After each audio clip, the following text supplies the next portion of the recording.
So what do you think are the fundamental issues that face Canadians at the moment? What you said the country is in trouble in some ways. Well, I think one is this national unity problem. I don't think particularly central Canada understands the depth of this Western alienation. Again. Yeah, and if you ever had a dual separatist movement, Quebec moving in that direction and the West moving at the same time, you'd tear the country apart. I don't think there's an appreciation by the Laurentian elites that old model of Canada is not sufficient for the 21st century. So that, and Canadians can never take national unity for granted. Our country's too big and too diverse to just hope it's going to hang together. So that's one issue. The second is the fiscal issue. These astronomical deficits and debts, and no even recognition that this could be a problem.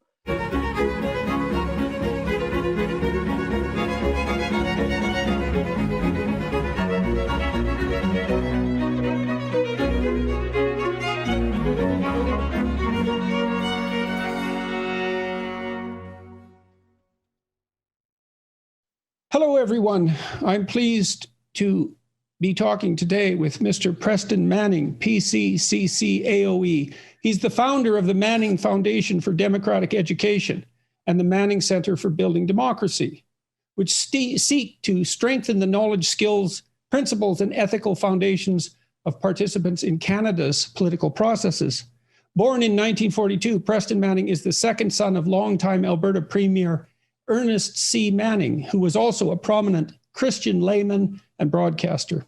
Growing up in a household which was both political and evangelical, he became intimately familiar with the political and religious experience of Western Canada. He has written and spoken extensively on navigating the faith-political interface. He served as Member of Parliament from 1993 to 2001 and founded two political parties, the Reform Party of Canada and the Canadian Reform Conservative Alliance, both of which became the official opposition in the Canadian Parliament, and laid the foundation for the Conservative Party of Canada. He served as leader of the opposition from 1997 to 2000 and was also his party's science and technology critic. In 2007, he was made a Companion of the Order of Canada, and in 2013 was appointed to the Privy Council.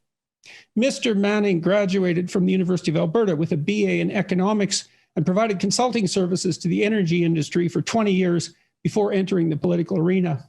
He has received honorary degrees from 8 Canadian universities and is the author of 3 books, The New Canada, Think Big, and Faith, Leadership, and Public Life.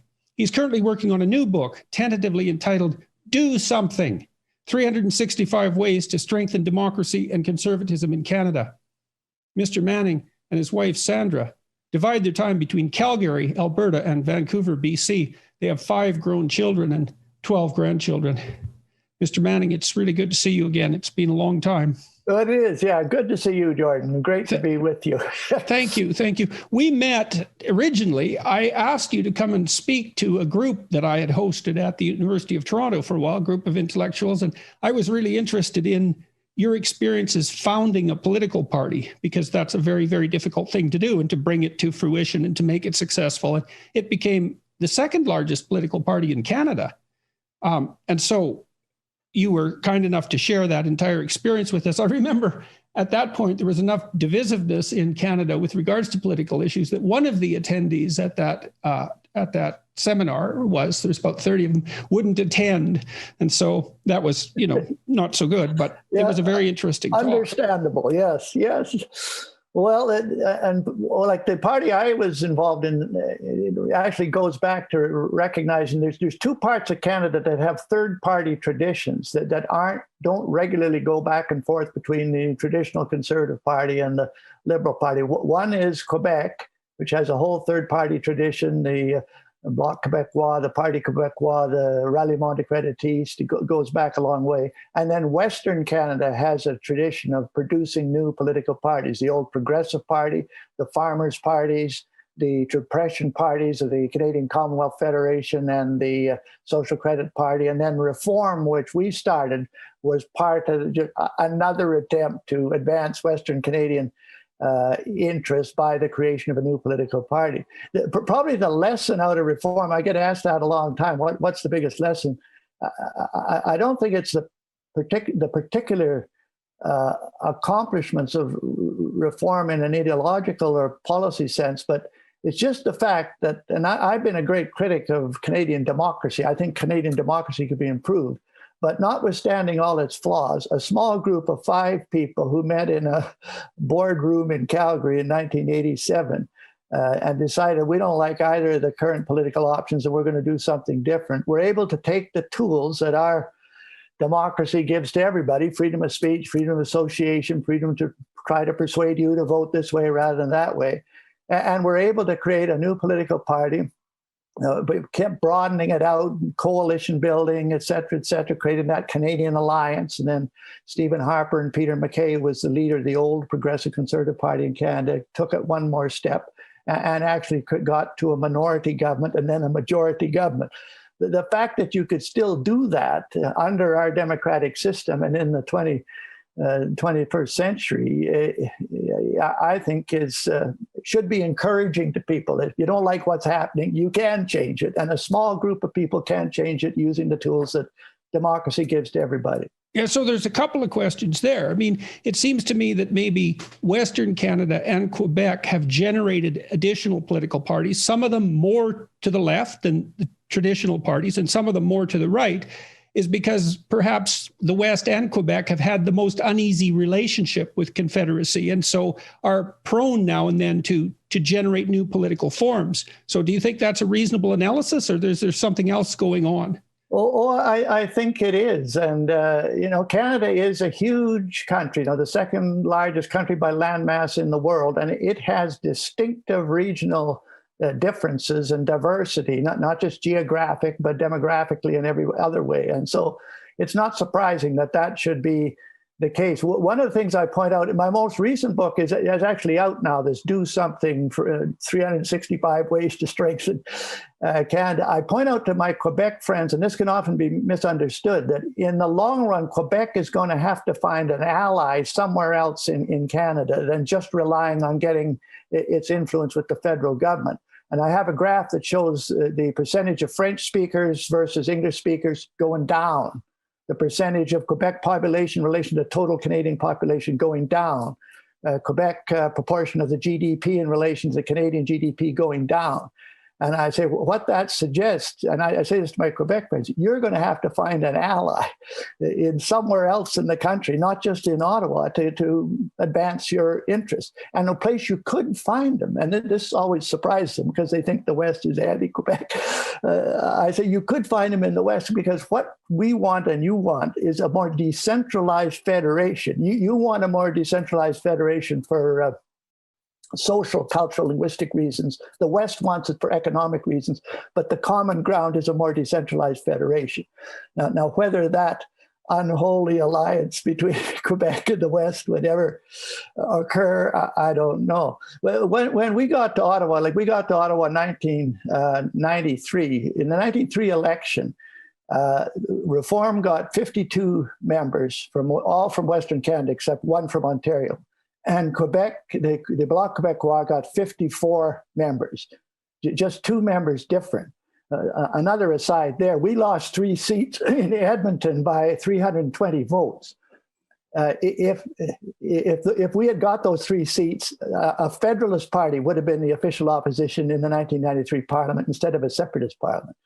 And if the country had ever blown apart because the separatists won the referendum in Quebec, I was going to go back to Edmonton and say there's 325 people here who, because they didn't vote, don't think your vote doesn't make a difference. Yeah, well, you made 2 points there. One is that important decisions can be swayed by a very tiny number of people from time to time. And also, and this is one of the things I thought was particularly fascinating about what you did, is that the democratic processes are sufficiently permeable so that you can modify them substantially with considerable work, but with a small number of people. Yes. And just to finish the Quebec West connection, when we got there, we put on a breakfast for the Bloc. We got 100 new members, over 100 new members in the Parliament, a huge turnover, none of whom knew each other. So I got a hold of Lucien Bouchard, the leader of the the Bloc Québécois, and said, we ought to get together, and we'll have a breakfast. We'll put on a breakfast. We'll bring the pancake from the West. You bring the maple syrup from Quebec, and we'll have a get-to-go. And we did. I got up and gave a speech and said, we're the bunch from Western Canada. They're discontented with how the Federation is working right now. And we want to fix it. We want to change it. We want to reform it. And Lucien got up and said, we're a bunch from Quebec who are not happy with Confederation, and we want to get out. And that's where we ended up.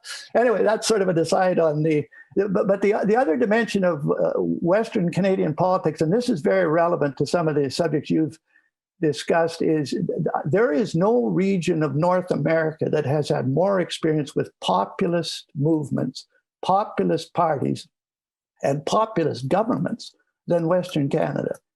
And there's a lot of lessons to be learned from that. The old Progressive Party, which was like the progressives in the United States in some respect, was basically a Western-based bottom-up, not top-down party.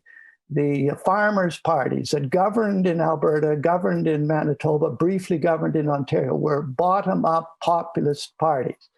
Both the Depression parties, the CCF, the Socialist Party, was a bottom-up party. Social Credit in Alberta was a bottom-up party. And Reform, in many respects, too, was one of those populist parties. So the West had a lot of experience, not just with populist movements and not just populist parties, populist governments that actually got into power. And I think there's lessons to be learned from that with the populist movements of today and how you respond to them and how you lead them and how you handle them.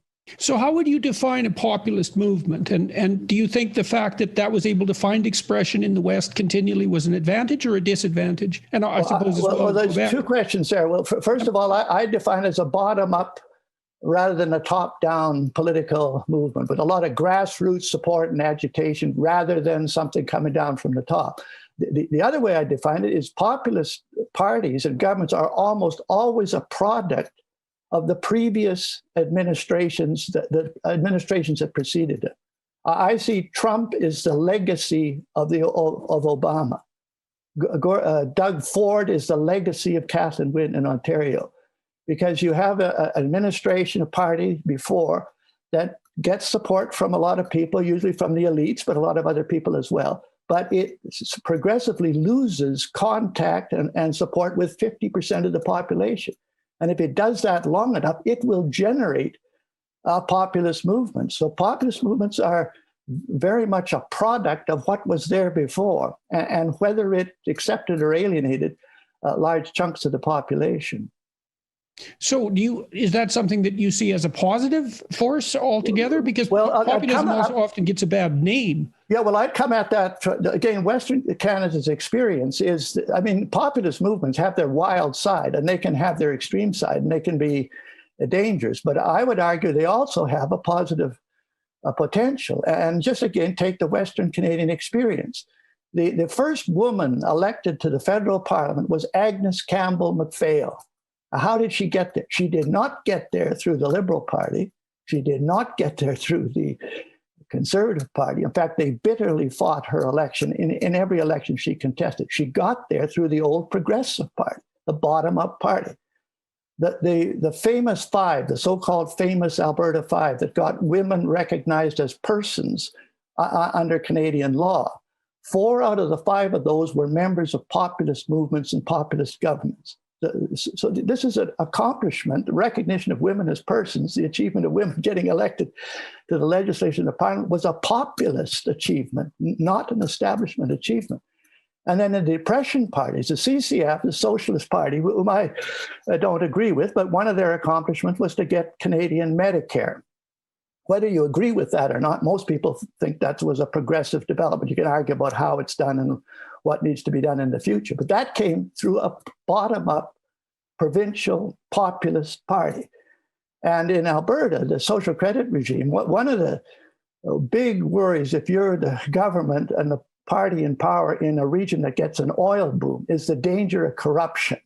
It happened in Texas, it happened in Oklahoma, it happened in Louisiana, it happened in California, it happened in Alaska. The federal administration of Warren G. Harding was brought down by a corruption through the oil patch. Somebody tried to bribe a federal cabinet minister in order to get drilling rights in a federal park. It discredited the Warren administration. And one of the great fears in Alberta was, okay, we had this oil boom in 1947, and my father was the premier then, was how do you keep that from corrupting the people in power? And it was a populist party that managed to not get corrupted. I remember I remember you speaking about beginning your political party. You told me, correct me if I'm wrong, but you told me that you went from town to town, from city to city across Western Canada. And you had a speech or a variety of speeches that you gave, but that you were most involved in some sense with the question and answer sessions. And that enabled you to sample what people were thinking about, what their concerns were, and to weave that into policy. So that became part of a discussion between an emergent political party and the constituents. Oh, yeah. And I think that's a distinguishing feature of populist parties. It's a receiver-oriented form of communication where you start not by what do I want to say to these people and what do I want them. You start with who are these people? What are they concerned about? Why are they here? Why is that lady in the third row who's probably got kids at home and had to make arrangements to come? What on earth is she doing at this political meeting? How would she say what I want to say to them if she was trying to explain it to her friends next door? And I used to get a lot of, I would hang around after the meeting, and not just for the purpose of shaking hands and how are you and please vote for me. Listen hard to what people were saying to you. And eventually they'll try to say back to you what they thought you were saying to them. Right. I'd say my father became premier in 1943 when I was 1 year old, and he was premier for 25 years before he resigned undefeated 25 years later. So I spent my entire life in a political home. And in the 1960s, John Diefenbaker, who was campaigning to be prime minister, became prime minister. There was a couple of elections in the 60s, and he came through Edmonton and Calgary, where we lived. And my father said, you should go and listen to John. And he said, watch particularly what he does in the first 5 or 6 minutes of his talk. So I went to the Edmonton Jubilee Auditorium. We used to come to the Jubilee Auditorium. By the time I got there, it was packed full of people. You couldn't find a place to seat. But they were seating the media on the stage behind him. So I pretended I was a media person. I ended up sitting about 20 feet behind him. And I watched the first 5 or 6 minutes. He had a big loose leaf book on the podium, and he kind of kept flipping it. And saying a little bit about that, a little bit about this, looking this way, looking that way, looking in the balcony like that. And it didn't seem to make any rhyme nor reason as to what he was saying, why, and in that direction. Then all of a sudden he stopped that and he honed in on 3 things: bing, bang, boom. And that was the theme of his talk. And what my father said afterwards, what he's doing, Diefenbaker was a defense lawyer, very experienced in reading juries. What he's doing, he's like a bat. He's sending out signals and watching what bounces back. And then he gets a reading of where the audience is at. Why did that guy go like this? Then what would he stop? Was he speaking without notes from then on in? Well, yeah, he was very polished by that time. Well, he had some notes there, but I don't think he really needed them. But I think this business of trying to read your audience. When I was in the consulting business, we actually developed a questionnaire for receiver-oriented communication. What do you have to, questions do you have? Who are these people? What do they believe? How would they say? What's their vocabulary? What's their conceptual framework? And then given that, now how do I frame my message? What do I say in order to get to them? I know when I was lecturing constantly to large crowds, I was always watching individuals within the crowd. I never spoke to the crowd as a whole. I would pick people and talk to them for 15 seconds or so, and then pick someone else. And by looking at individuals, I could tell if people were following what I was saying, and I could turn the lecture into a conversation. I mean, they weren't speaking, but I got all the nonverbal cues. And if you use notes or a prepared talk, you obliterate that relationship with the audience. Oh, yeah. And if you can meet with people after and say, I used to do that and listen to them, it would affect how my next presentation. One of the classics on that was when Canada got into this during the Mulroney government years, into constitutional reform was what was required to unite the country. And there was this Charlottetown Constitutional Accord that was negotiated between the federal government, the provincial governments. They all agreed on it. This would solve our unity problems, particularly the difficulties with Quebec. And I had a long, legalistic, dry speech on why all the previous attempts to unite the country through constitutional change had usually failed for a bunch of reasons. Yes, often disastrously. Yes, but it was dry and dull and legalistic. I even put my wife to sleep, let alone the audience. But after one of these meetings where I did that, I was talking to this fella, and he said, he's trying to say to me something along that line. He says, we're like kids in the back of the car, he says.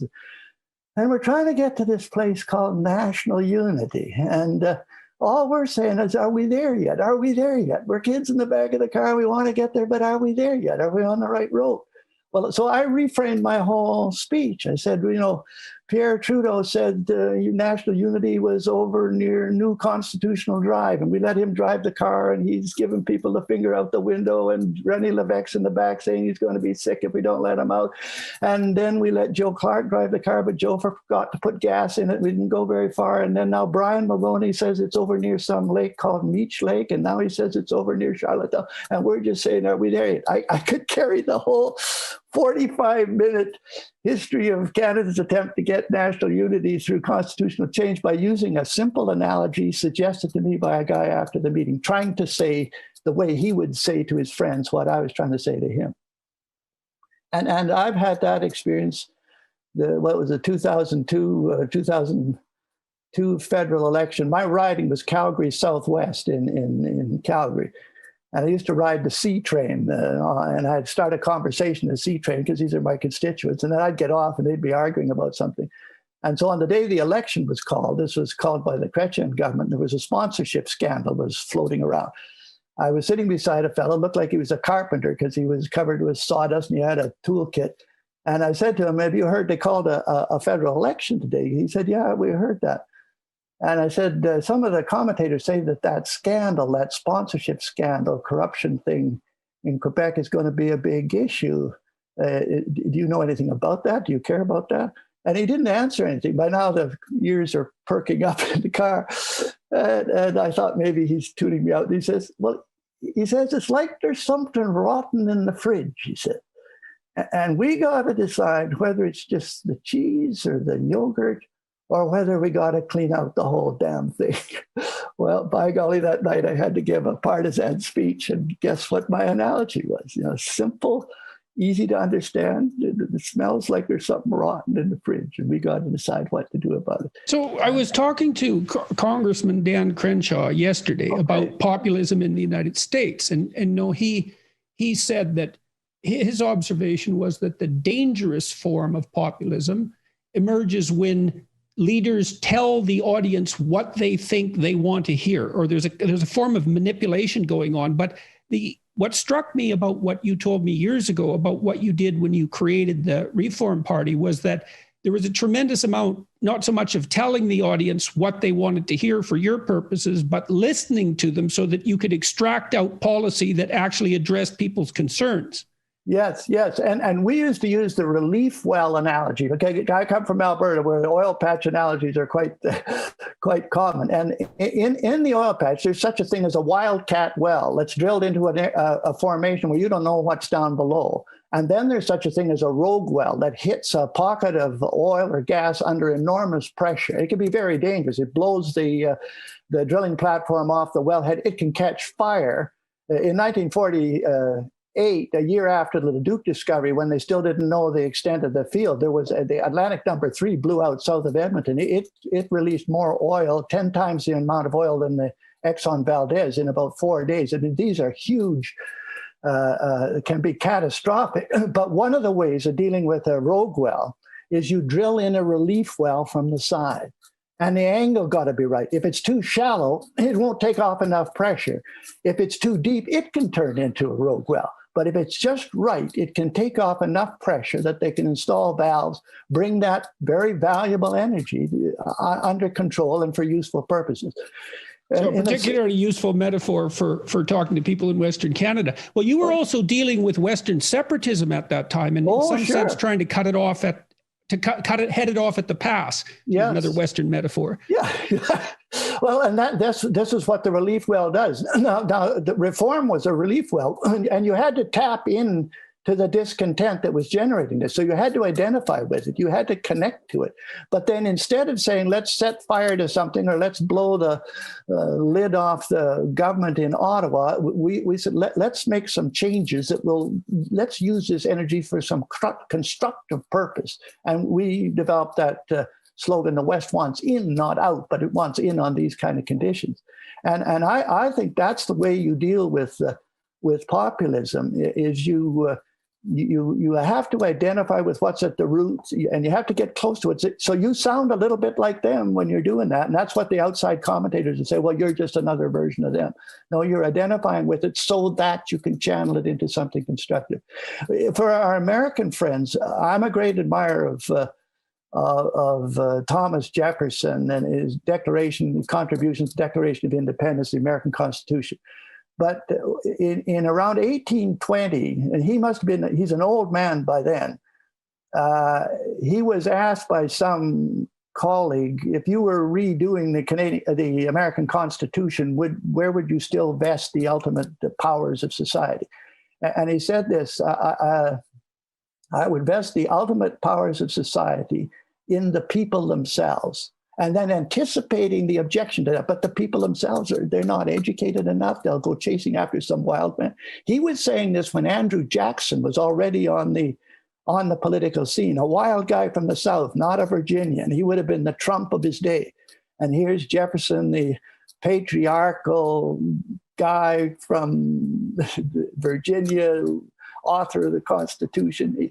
He's saying this with that in mind. He says, and if you think them, the people, not fit to exercise self-government with a wholesome discretion, the remedy is not to take self-government from them, but to inform their discretion. That is a very profound statement. And I'd say that to our American friends that are worried about where populism can lead, particularly depending on who the leaders are. Well, you're also making a case for a relationship between dangerous populism and repressed resentment in some sense. So the idea that you're putting forward is that, well, any group of policies in some sense is going to generate a counterposition, and that counterposition can become increasingly alienated and resentful until their fundamental goal is something like drain the swamp or tear the whole thing down or et cetera, et cetera. And so communicating with those people before it comes to that and trying to channel that into something that's hypothetically productive within the system is obviously one of the ways the system maintains itself. And Canada has maintained its democracy for a very long time by world standards. I mean, everyone thinks in some sense we're a new country, but that's only true in some ways.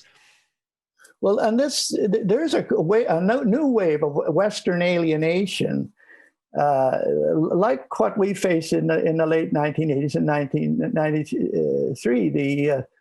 And you can identify what is it that these Westerners are concerned about, and then you can try to come up with what's an answer to that.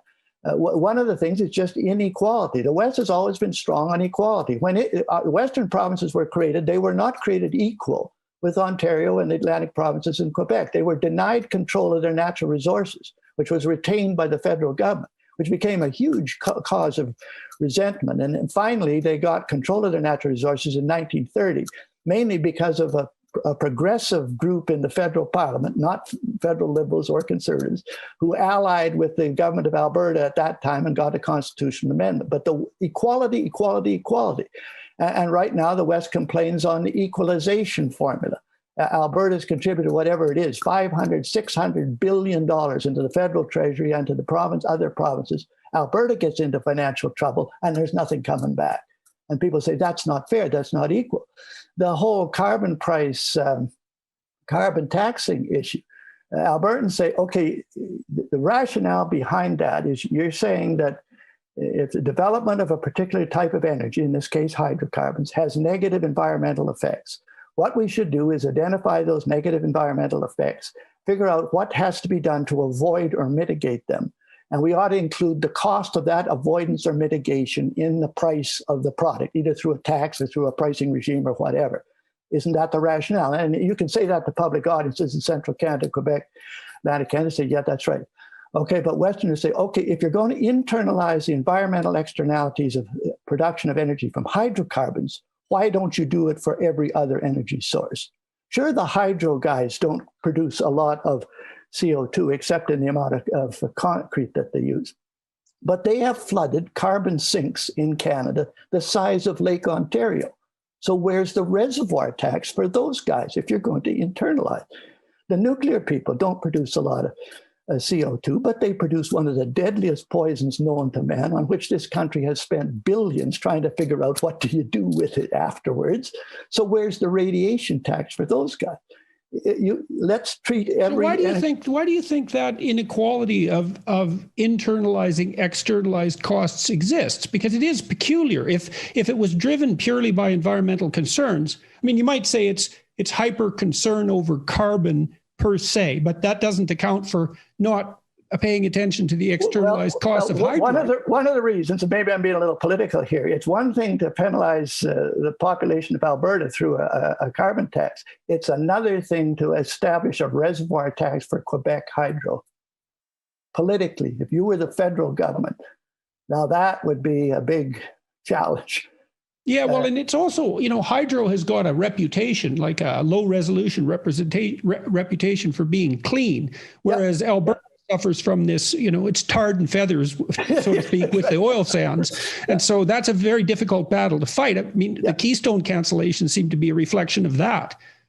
Yeah, and in the end of the day, and I'm not saying at the end of the day that hydro might not, all costs in might still be more effective, both environmentally and energy-wise, than hydrocarbons or solar or wind. But the difference will not be between black and white, between 0 and 1,000. The difference between hydrocarbon energy and hydro energy will be between 600 and 700.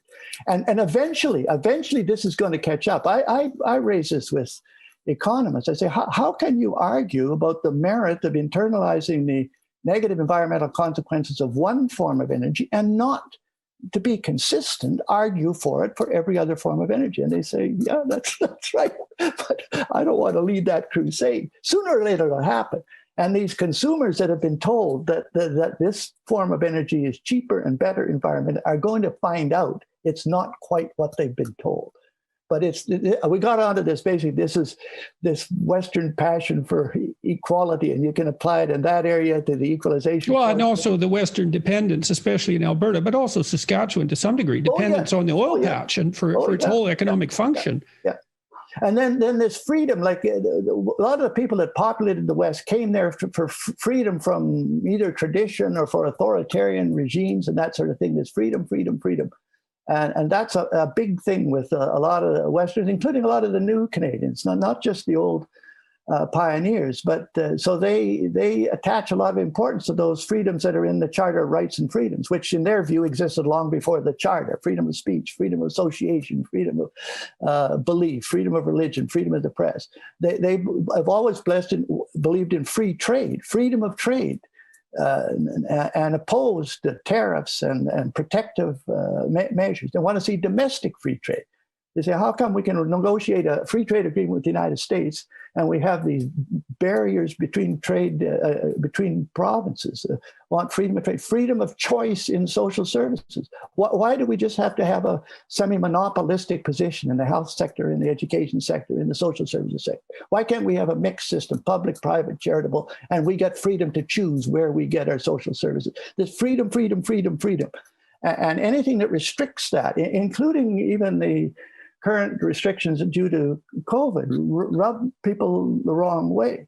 They want to see balance between, okay, we got to have health protection, but what's the impact of that on my civil rights and freedoms, and where's the balance between protecting my health and protecting my civil liberties? Where's the balance between protecting the environment and protecting the economy on which my income depends?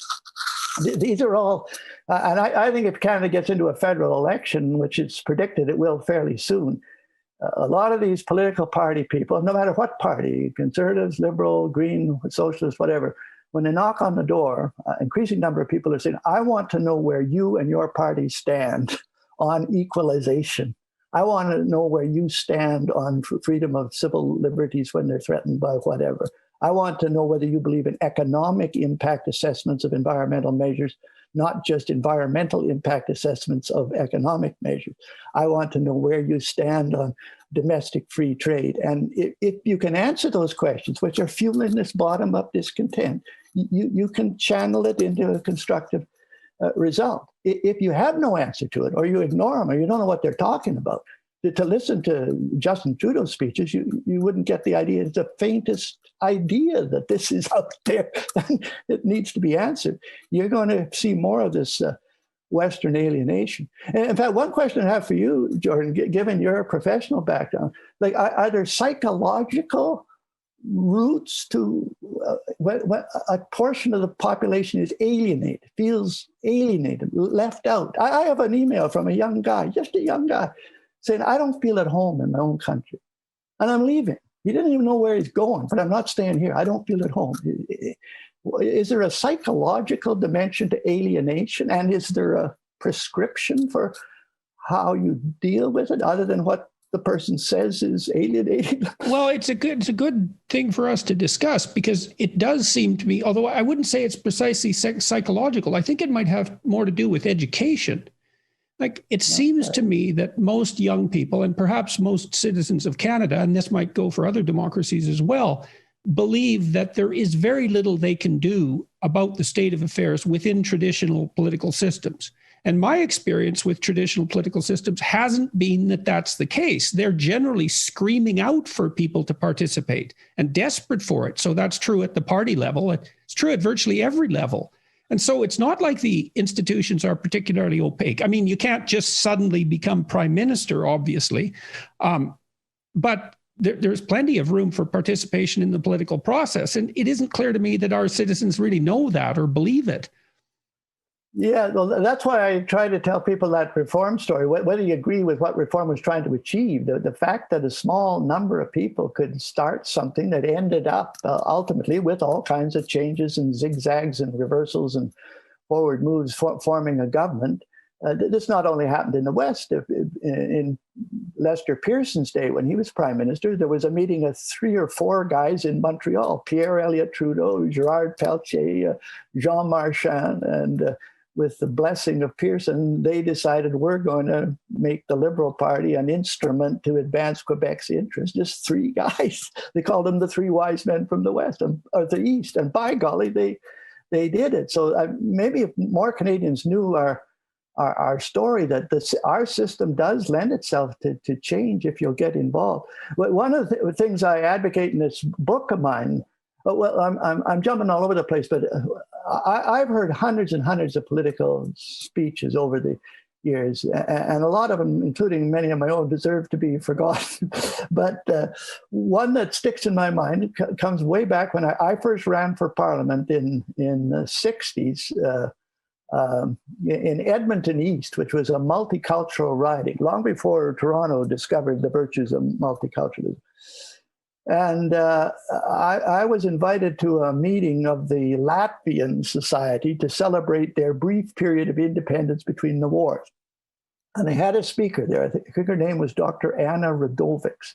And she gave this speech on the 3 great commandments of Western civilization. The first one was know thyself, from Socrates and the Greek tradition. The second one was control thyself, from the Hebrew lawgivers and the Roman lawgivers. And the third was give yourself, from Jesus of Nazareth. And she elaborated. And on that first point, on know yourself, like know your country, know your people, and talking to politicians, know your constituents, know the people you're supposed to be representing. And in the U.S., if you want to run for the Republicans or Democrats, they can give you a huge book. It's about each of them about 500 pages long, giving the complete description of the history of the Democratic Party. I forget the name of it. And then there's another one for the Republicans. In Canada, there is no definitive history of the Liberal Party and the Liberal tradition in Canada. There's no complete definitive history of the Conservative tradition. Why do you think it is that the Americans are so much better at myth making and storytelling and history building than Canadians? I mean, they're phenomenally good at it. I don't know. We have people that are capable of doing it. We have historians that are as capable of doing that as the Americans, but we haven't done it. And one of my challenges in my book is somewhere out there's got to be some historians who could produce those 4 books, the liberal one, the conservative one, the socialist one, and the third party traditions, because you can't cover Quebec and Western politics without the third party tradition. And that would be enormously helpful in knowing ourselves. Now, do you think a university might be interested in doing that? Well, I think you could find the funding for it. And it's part of knowing yourself. I use the broad jump analogy. In the Olympics, there used to be an event called the standing broad jump, where how far could you jump from a standing position? And the record was, 8 feet or something. It was quite phenomenal. But then there's the running broad jump, where the record is 27 or 28 feet or whatever it is. In other words, you can get ahead further if you get a run at it than if you start just from standing still.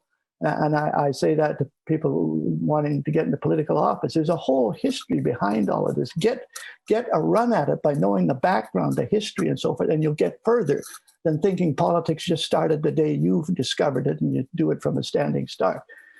Now, a cynic, with regards to your involvement in the political process, a cynic might say, well, you were born into a political family, and I presume that also enabled you to avail yourself of a variety of connections, and so and also produces within you a kind of deep knowledge that would be a consequence of being within a family like that. I mean, so to what degree do you think your specialized family background, say, played a determining role in your success and your ability to do this? I think it did. My father had a huge influence on me in that connection. But I would generalize from that experience. There's a lot more can be said on that than just family background.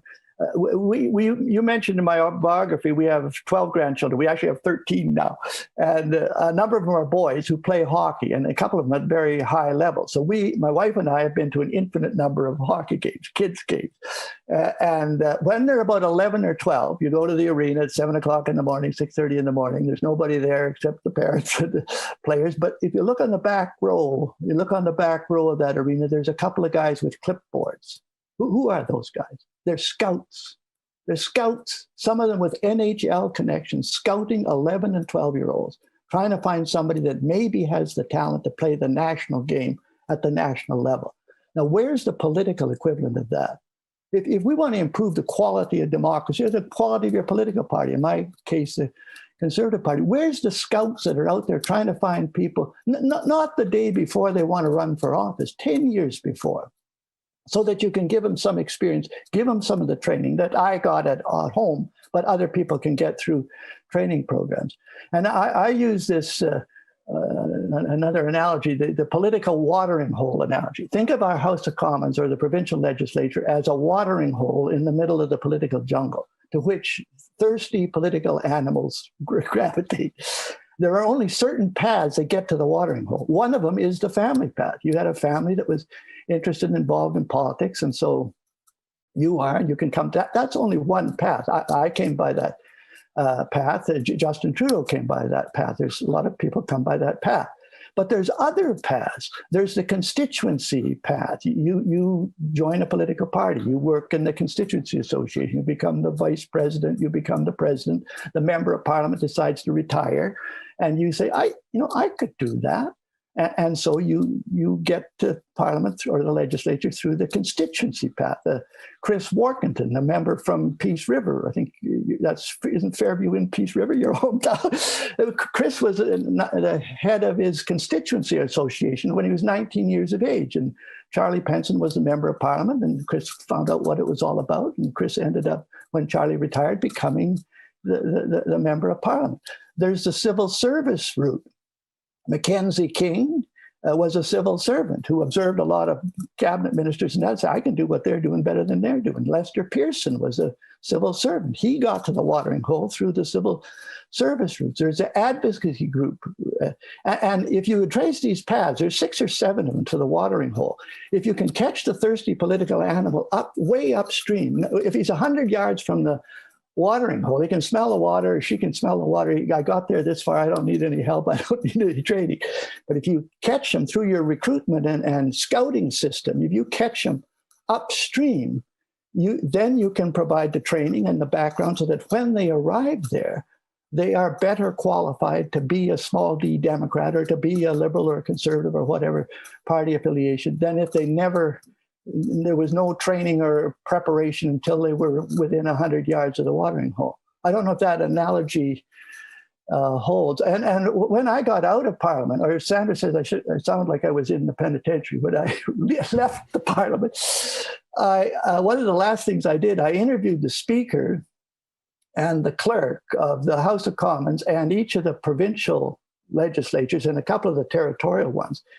And I asked them, I said, you have seen hundreds and hundreds of elected people come through here, and you've seen the state of preparedness or unpreparedness of them.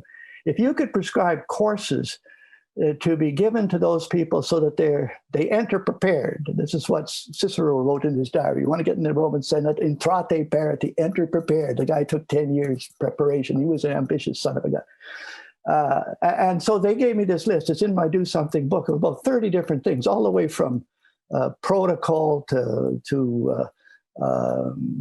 the committee procedures to lawmaking. Some of them pointed out, you to become a barista at Starbucks, you need 10 to 15 hours training to know the difference between a mocha and a latte, but you can become a lawmaker in the Parliament of Canada or in a legislature without 1 hour of training in lawmaking. So they gave me this long list. And eventually I took it to Carleton University. Dr. Roseanne Runta was the president at that time, and said, look, Carleton is in Ottawa. Can you not put together a graduate course to provide some of this training for, prospective members of Parliament, but for legislative assistants, executive assistants, people in the political side who might become members? And she picked up the ball, and they ended up creating this Riddell graduate program in political management. Clay Riddell, who was an oil patch guy in Calgary, she came out to see him, and she said, we'd like to present this program. We want some money from you. And she said, it'll be nonpartisan because we can't be in anybody's pocket. So Clay said to her, and for which nonpartisan legislature or House of Commons are you preparing? I mean, what she meant was, we can't be in any party's politics, but he persuaded her to call it cross-partisan. You don't want to be in anybody's pocket, but you're going to cover all the parties. So that program is still running, but it's a drop in the bucket. And then at UBC, there's this Center for the Study of Democratic Institutions under Max Cameron and Professor Baird, and they have an Institute for Future Legislatures. They took 5 or 6 of those things from that list, and they put on a summer school for people that want to get into politics. They're working on a project to create Democracy House, a 100-seat replica of the House of Commons with all the trimmings and all the rooms and all the rest for would-be people for training. And I know I'm rambling on and on, but I just think this necessity of preparing elected people better for public office when they get there is an enormously important investment, and we don't make that investment the way we could or we should. What has the Manning Center for Democracy been doing? Well, I'm actually retired from that. Well, we were doing that. We were doing trying to provide some of that training, putting on courses and putting on conferences. One of the weaknesses on the conservative side, it's a congenital weakness of conservatives, perhaps because they tend to be entrepreneurial and independent. They operate in silos.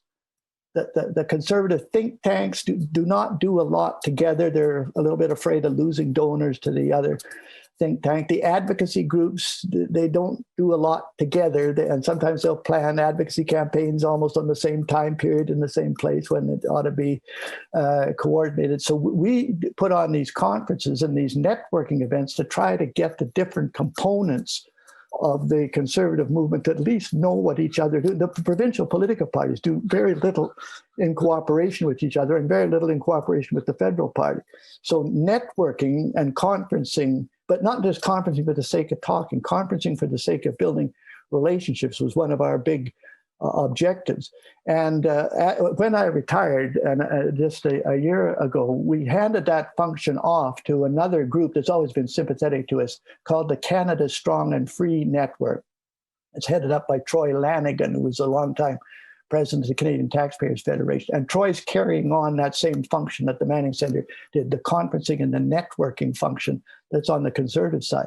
The other thing, one of the other things we did, we detected, and you raised this with me in an email, what do you do for these younger people that are disillusioned with the whole process, politicians, parliament. I've heard young people say, I wouldn't care if they shut the parliament down for 5 years. What difference does it make? And one of the problems with them is they do not identify with this left, right, center conceptualization of the political arena. And it's a good question. I've had them ask me, how come the political arena is divided up in accordance with the seating arrangement after the French Revolution, when the landlords, the lords and that sat on the right and the workers guys sat on the left. That's where that left, right, center comes from. So why are we still using that? So we put on these receptions for millennials. And when they came in the door, we had a bunch of posters around the room with different conceptual frameworks, not the traditional left, right, center, at least not that labeling. We had a democratic conceptual framework.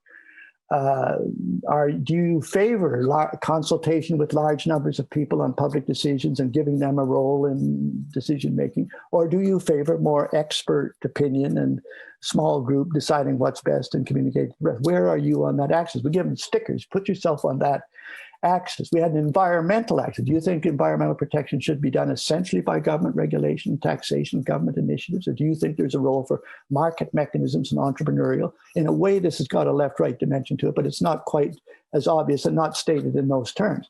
And we had 15 or 16 of these alternative conceptual frameworks.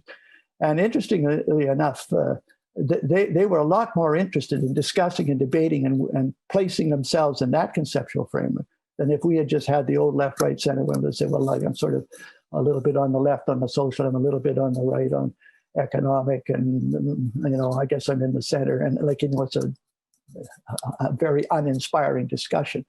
So that's a second thing, I think, that besides training is find conceptual frameworks that people can relate to and conduct your politics in that framework.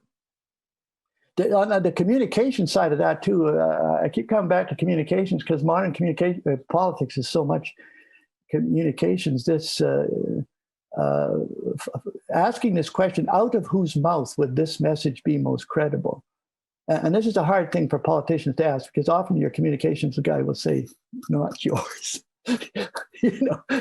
People don't respect political people today. So can you find someone else to say that who actually believes it, that would be more credible with the audience? And a great illustration of this, again, when I was a kid, my father gave me a long-playing record by Edward R. Murrow. Does that name even ring a bell? It was called I Can Hear It Now, and it was extracts from famous speeches. And it had a speech by Woodrow Wilson after the First World War. He's trying to convince Americans to support the League of Nations, which they were not too inclined to support. But his speech went like this.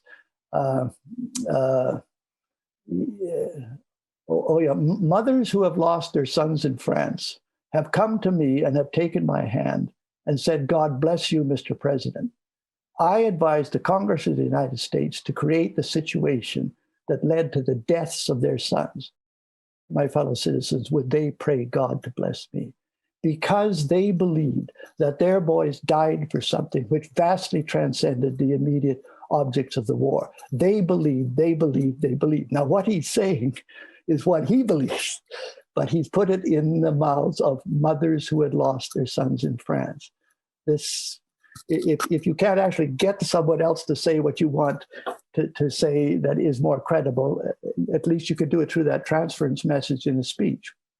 And again, these are techniques that can be taught and practiced in a way that then inspires more participation. People can relate to it, but there's a lot of work to be done to do that. Well, you wrote this entire book recently on ways to participate and ways to improve democracy. What can you step us through that to a greater degree? When you look at the democratic processes in Canada and perhaps in the West in general, what else do you see that needs to be improved, and how? Well, I would almost come back to some of the things I've said already. Recruiting better people into, and I know that's being pejorative, but recruiting better people who've got some other reason than self-interest to get into the political, a recruitment system, a scouting system. How can we have a scouting system for the NHL and we can't have it for the Parliament of Canada, the legislature? Recruiting people.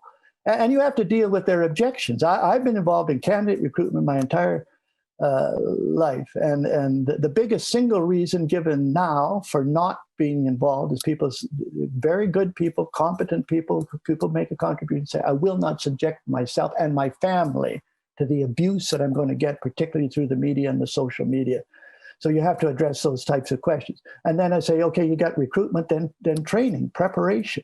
I have a list of 20 questions a lawmaker should ask. And these are not, we're not talking like a lawyer about the law. We're talking about a lawmaker. Someone who makes a law is different than a lawyer. And there's certain questions that got to be asked about a bill. What's the story behind it? You make a big point in your recent book about the importance of stories. What's the story behind the bill? Why is this here? Should this parliament even be considering this? Does the bill state the purpose of the law you're trying to pass? And does it state it in the bill, not in the preamble? Because our courts have dismissed declarations of purpose that are in the preamble. They can't dismiss it if it's in the bill. There's a whole bunch of, what's the social impact of this? What's the economic impact? What's the administrative cost of this? There's about 20 questions you should ask about if you're going to be a lawmaker. That's not taught. But so the recruitment, the training, and then a big emphasis on this communication aspect, the small d Democrat, receiver-oriented communicator, rather than a source-oriented communicator. These are all things that can be taught. And then there's special subjects under this revitalizing democracy. One that I raise is how are you going to handle relations between the science community and the political community? This is becoming a big thing. In this COVID crisis, every government claims that their policy is science-based. And I've just written an op-ed actually suggesting that the scientists themselves should become the primary communicator in the public space of their science. Do not surrender that to political actors, to bureaucratic actors, even if they have a science degree, or to media commentators exclusively, because they, even unintentionally, will have a biased interpretation. They will use the science that supports for their preconceived notions, and they'll ignore the stuff that don't. Science, but you got to work on that. How do we improve the relations between science and the political community? And then the last thing I get into is what can you say to faith-oriented people as to how to participate in the political arena? And on that, I go back to the New Testament. But the historians say that Jesus of Nazareth, he only had three and a half years of public work. The first year, he had this motley crew of fishermen and tax collectors and shepherds, or whatever they were. They didn't do anything except follow him around and see what he did and see what he said. But about a year in, he decided he's going to send them out to do some public work in his name. And there's this whole passage in Matthew where it gives an instruction. And the key instruction was, be wise as serpents and gracious as doves, which are powerful analogies in the Jewish lexicon. Wise as a serpent. The serpent was the symbol of the devil. It was be as wise as the forces of evil. And the dove was the symbol of the Spirit of God. Be as gracious as the Spirit of God. And so I say, if you're a believer, and this doesn't just apply to Christians, if you're a faith-oriented person participating in democratic politics, be wise in how you do it and be gracious. And I always add, he did not say be vicious as snakes and stupid as pigeons, which some of us of a faith background are capable of doing. So these are all recruitment, training, special training on the science side, the religious side. These are all things that could be done to strengthen democracy. Well, let's talk a little bit about the last detour that the conversation took. And you've done a fair bit of work on navigating the faith-political interface. Yeah. Well, I think that I think people of faith have major things they can contribute. One is in this area of lawmaking. If one wants to read a treatise on the attempt to achieve conflict resolution and peace and prosperity through the rule of law, you cannot read a more thorough book than the Hebrew Scriptures, the Christian Old Testament. Because what was that all about? There was the proclamation of the law of God through Moses, the 10 Commandments. You have a good description of that in non-religious language in that book, that last book of yours. And then you have a 400-year experiment at trying to make people righteous by applying the rule of law with drastic penalties proclaimed for breaking it and enormous blessings promised for keeping it. But what was the conclusion of the latter-day prophets? That you couldn't make people righteous by law alone, unless it could be internalized, unless it was written, as Isaiah said this, or Zechariah or somebody, unless the law can be written on the tablets of the heart, it's no good just having it on tablets of stone or parchment or in statute books of the revised statutes of Canada. Like that's an enormous lesson. The benefits of law and the rule of law, it's extreme importance, but it has limits. And that's something that people of faith, particularly Christians or Jewish people that understand that, that's an enormous contribution you can make. And particularly in these parliaments and legislatures today, where you've got people that think you can solve every problem by some action of government or some law of government, that would be a contribution that they could make. And the law has to reflect the spirit of the people that it serves. Otherwise, it would be just an imposition from outside, right? So it has to be part of this conversation that we've been talking about continually. Yeah. And then if you go to the New Testament, okay, so you can't reconcile people to God or to each other by the rule of law alone. So what do you got? The New Testament, you've got a different approach, self-sacrificial mediation. A mediator, for one thing, who incorporates both sides of the problem. In the vertical dimension, he's God and he's man. This is the very opposite of a judicial mediator who is distant, who has to keep himself distant from the parties. No, this mediator integrates both of them. He's on both sides. So how do you understand that, both religiously and politically? Well, I can give you a sort of a humorous example of more from my consulting practice. One of the things that I got involved in trying to reconcile some conflicts between oil companies and Aboriginal groups. Gulf Oil had a heavy oil. This is a long time ago, so my details may not be as correct as they should be, but they had a heavy oil pilot plant at Wabasca, north of Lesser Slave Lake, south and east of Fairview, where you came from. And there was a big Aboriginal band there, the Big Stone Band, and there was going to be tensions between the oil company and the Aboriginals. And so the guy in charge of the project, his name was Norm. He was a prince of a guy who I really admired, except he used to swear all the time, and his favorite epithet was Jesus Christ, Jesus Christ. I think he knew that bothered me. But anyway, one day Norm says, we got to hire somebody to help deal with this potential coming conflict between us and the Big Stone Band. And he said, I want suggestions from all of you. I was a consultant and there was others there. And so a few weeks later, he said, well, I've got the suggestions back. The legal people want a legal beagle because they say this is going to get into court and they want somebody that can handle the legal aspects of the treaty relationship and the contract with the band and everything else. They want a legal beagle. He says the PR people want a pretty face that can explain all this on television and smooth it all over. And he says, and Manning here, because I had recommended a Métis guy that I knew in the community who hunted and fished with the Big Stone boys, but who'd also done contract work and was well respected by Gulf. I recommended an in-between guy who incorporated both sides of the question. And so Norm says, and Manning here wants me to hire Jesus Christ. And then he says, okay, so what we're going to do, we're going to take all the candidates down to the Athabasca River, the first one that can walk across on top. Norm knew what I was getting at. Yes, you can get a defender on one side or the other from a PR standpoint or legal standpoint, or you can try to find a mediator who actually internalizes this conflict. And I think that person can play that reconciliation role better than the person from one side or the other. That's maybe not the best illustration. What do you mean by internalizing the conflict?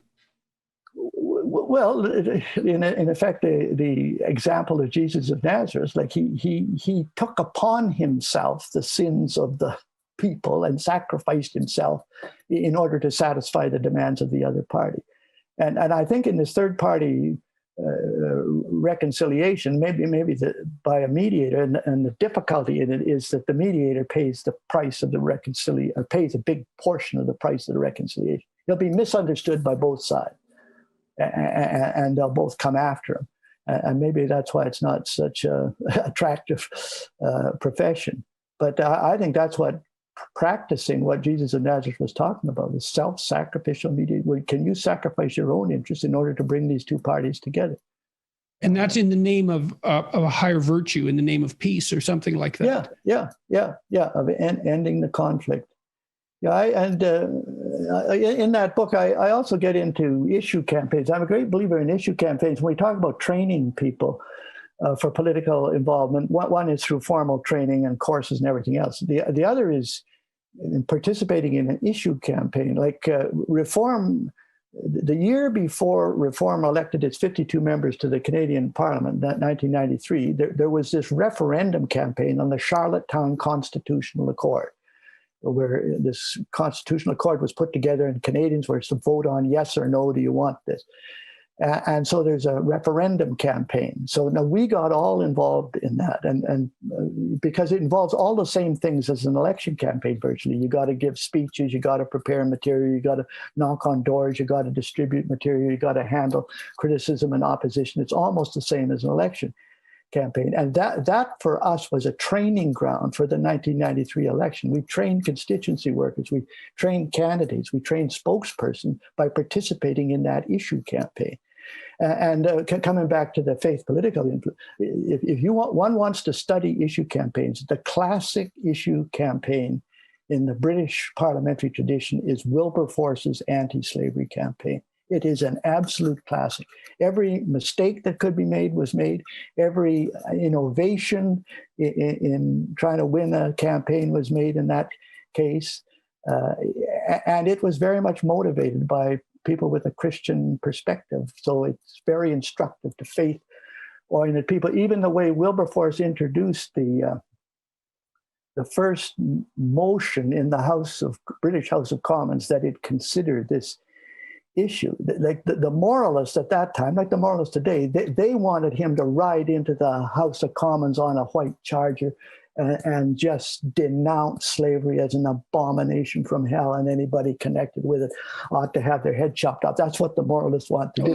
Let's place this historically. So this is taking place in Great Britain at what point? The late 1700s. Yeah, well, this is a very germane discussion because there's so much discussion right now about the idea of slavery being built into the United States, for example. And this is a great historical story. Oh yeah, and it's an alternative. The Americans, our U.S. friends know the Americans tried for 30 years by every other conceivable way to somehow come to grips with the slavery issue, but it didn't work and ended up in war.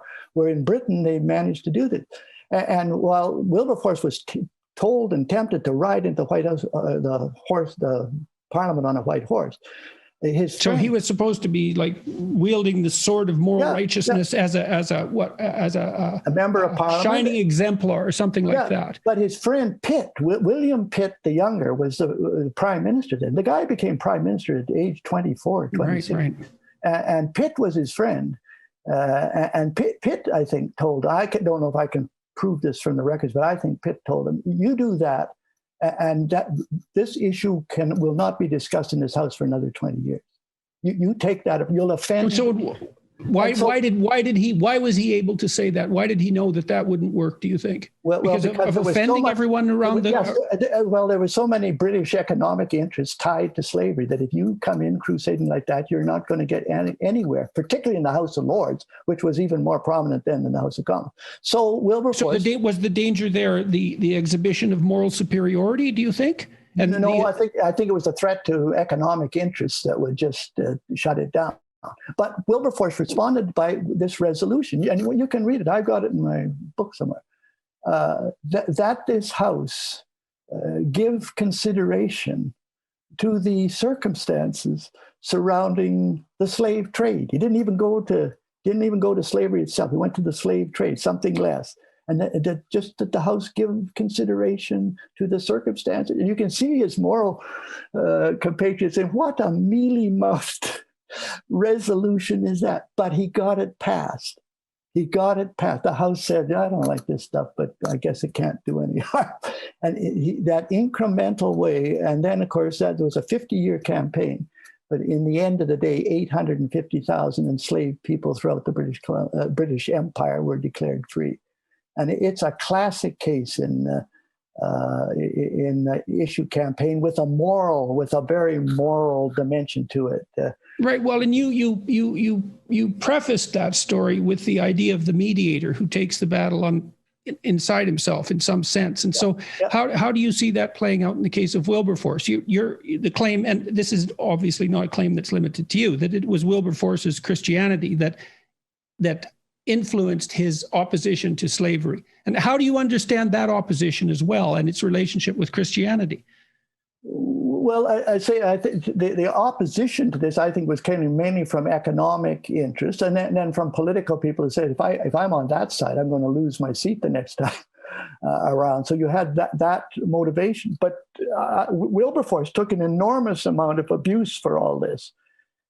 Like he tried to take this sort of moderate view, and so he was lambasted by the zealots on his own side. And then because what he's proposing is something that's offensive to the more ruling class economically and politically, he offends them. And he's denounced on both sides, but he takes that on him. So that's what's going to happen if you're this mediator in between. They lost motion after motion. They lost one motion by 6 or 8 votes because some of the members went off to have a drinking party or something, and just a discouragement. But they managed to triumph in the end. And I think there's a model in that campaign as to how to conduct issue campaigns, particularly on moral and ethical issues, and particularly from a faith perspective, is that's one's perspective. And so, so let's focus again on this, on the motivation that Wilberforce had as a consequence of his belief. Like, what was it that inspired him to work for that length of time and under those conditions against slavery? What was the central belief, do you think, that he was trying to put forward? Well, he regarded it as morally wrong, but it was an established part of society at that point. So, and of course, slavery has existed in many forms for virtually forever. So what was the inspiring idea that enabled him to do that and enabled it to work? Well, he seemed to be very much motivated by suffering, any evidence of suffering, not just slavery. Like he founded another society for dealing with poverty, he did another society for dealing with cruelty to animals. The guy seemed to be very touched and motivated by any instance of slavery, of suffering. And of course, slavery was a great example of it. And then I think from his Christian perspective, he was convinced there was evil was a reality, that there's such a thing as evil, and it has to be combated, and it can become institutionalized. And I think his conception of evil on the negative side and his desire to alleviate suffering on the positive side, the two of those seem to combine to motivate him. Well, and it seems to me as well that in Christianity, I don't think it's limited necessarily to Christianity, but you see it very well developed in Christianity, is the idea that every human being has something about them that's of eternal and transcendent value, and that political systems, economic systems, any other system has to take that into account when it's operating. Otherwise, that's the transgressing against something that's of fundamental and primary importance. Yeah. That's it's a remarkable idea. Yeah, but you pay a price for trying to go down that route, and maybe that's why it's not many take it. So you met with a very small number of people to begin with when you had decided to do whatever it was necessary to produce a political party. Had you planned, in fact, on producing a party? Did that emerge across time? No, at this first meeting, there were 5 people at it. One was Dr. David Elton, who was the head of the Canada West Foundation, which did work on Western issues. But David was also a pollster. And David said, look, as a pollster, I can't tell you that there is a market for a new party. In fact, what I can tell you is there's no apparent market for a new party. He was sympathetic to what we were doing, but that was his contribution. Jim Gray was at that meeting, a very prominent oil person who was opposed to creating a new party because he knew the free trade issue was coming up, being promoted by the Mulroney government. He was afraid that any new initiative in the West would split the free trade vote, and he was very much in favor of free trade, as was I. So he had that worry. Ted Byfield, who was the head of the Alberta Report, Ted was sick that day and was there in spirit, but Ted was all for doing whatever you had to do to get attention and get these issues addressed. And there were two oil patch lawyers there too, who basically said, well, whatever you think we should do, we should do. But so anyway, the group couldn't agree on a course of action other than, why don't we have a small conference somewhere out of Alberta, actually, in Vancouver, so it's not just a Alberta thing, and put the options to the people we can get there. Do we work within a new party? Do we create a new advocacy pressure group of some kind? If we work within a party, what party? And what about this third party option, which is part of the Western tradition? And what were the issues that were driving them and you at the time, the primary issues? Well, the angst in the oil patch about the national energy program that's confiscating $100 billion worth of wealth from the Western provinces. The CF-18 issue, people won't remember what that was, but there was a maintenance contract that was won by Bristol Aircraft in Winnipeg, and then it was taken away from them despite the fact that they were the lowest bidder and best prepared to do it, and given to a Montreal firm. There was all these irritants. And then there was approaching a $50 billion deficit, to which this is under a conservative government. This is something that fiscal conservatives were concerned about. And then the West perennial complaints about the Senate, our Senate, unelected, unaccountable, ineffective, no adequate representation from Western Canada. This was all boiling around there. And the creation of separatist parties were being created in Western Canada. Separatists elected a member to the Alberta legislature. So all of this is boiling around, just creating unrest. So the only conclusion we could come from this meeting is let's have another meeting, very Canadian. And so we had this conference in Vancouver, and people made the arguments for the different. I actually wrote to Mulroney, the prime minister at the time, and said, look, this Western alienation is going to get out of hand. It's going to cost you politically. Why don't you send your best guy to argue that the federal Conservative Party is still the best vehicle for addressing these discontents? And I even suggested your best guy to do that would be Don Mazankowski, who was his finance minister. He's from Alberta, very respected man, very respected by myself and most of the rest of us. And Mulroney wrote back and said, I will not send Mazankowski or anybody. You guys have already decided you're going to create a new party, which wasn't true. They didn't know what was going to happen. And he said, not only will I not send Mazankowski, I will forbid any of my members, including my Western members, from attending any such meeting, which was precisely the wrong thing to do. Anyway, so we had this conference in Vancouver, and somebody argued for working within the existing party. Somebody argued for creating a pressure group or an advocacy group, and there was a couple of other options. And I made the speech in favor of the West has created new parties to do this, what we want to do, and it could do it again. And they took a vote, and the new party option won.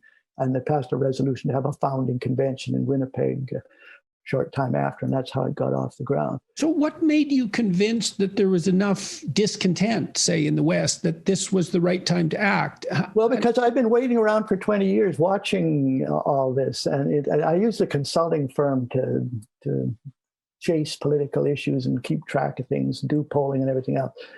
And when I was in university,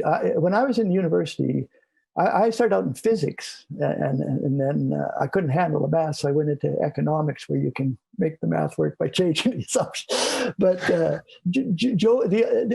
real political actors then, talk about upstream. Joe Clark was the leader of the Progressive Conservative Club on campus. Jim Coots, who became the principal secretary to Pierre Trudeau, was the Liberal leader. Grant Notley, who became the leader of the NDP in Alberta, was the leader of the NDP on campus. And Joe used to try to convince me. Joe was committed to the Conservatives. He wouldn't say the Conservatives were perfect or anything, but he was conservative. I'm going to try to make them better and all the rest. And he tried to persuade me you ought to throw in your lot with us. And I said, no, I think I'll wait. I think the West, this is way back, I think the West is going to produce something new one of these days.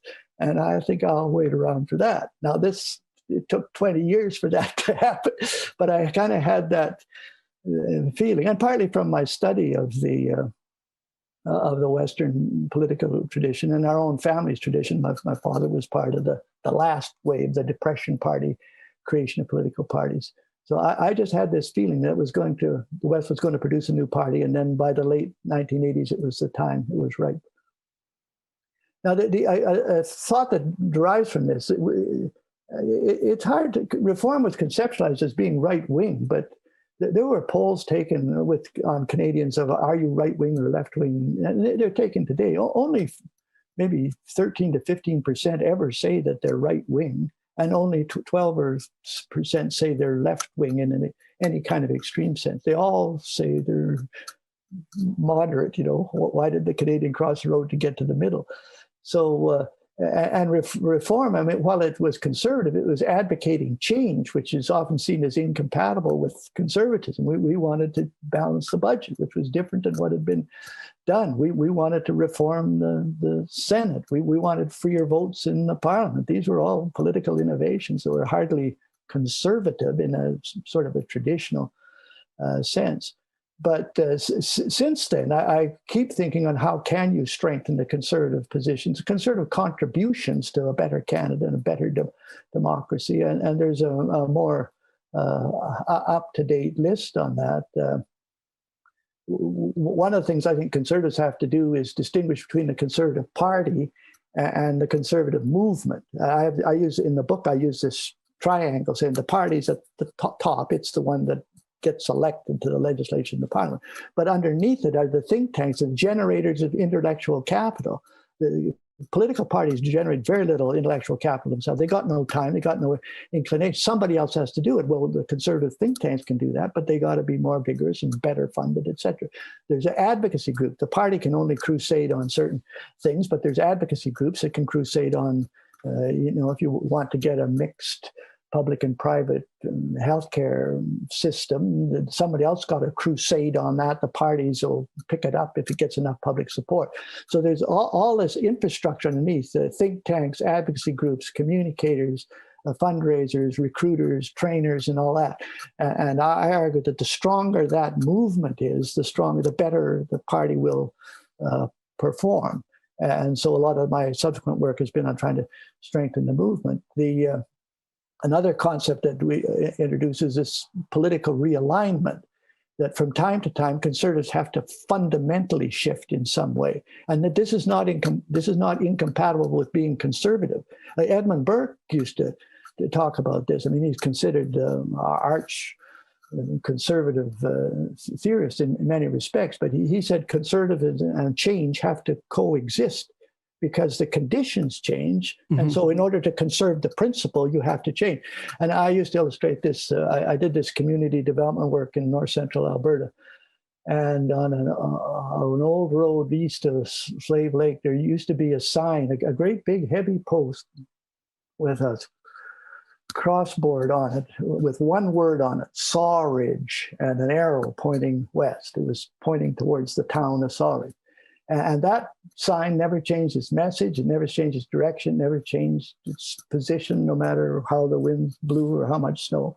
But if you followed the directions on that sign, you would never get to the town of Sawridge. Well, why was that? Because the town changed its name. It changed its location after a flood in the 1930s. The roads to get there were changed to half a dozen times. So the very conservatism of that sign, it's unmoving in its commitment. We're always saying the same thing. We're always pointing, was an error rather than pointing to the truth. And so this need for fundamentally realigning conservatives with the times has become and the way we advocated reform was a form of that, trying to get that realignment, change the old progressive. So what do you see as the central tenets of an updated conservatism, and what sort of attraction do you think they might have or could have for people who are curious about the political endeavor, philosophical endeavor, et cetera? Distinguish that from the liberals or the progressives. Well, I think that's a very important point. I think this business of just trying to be a pale imitation of the liberals or NDP does not get you anywhere. I think the challenge is to present distinctive alternatives.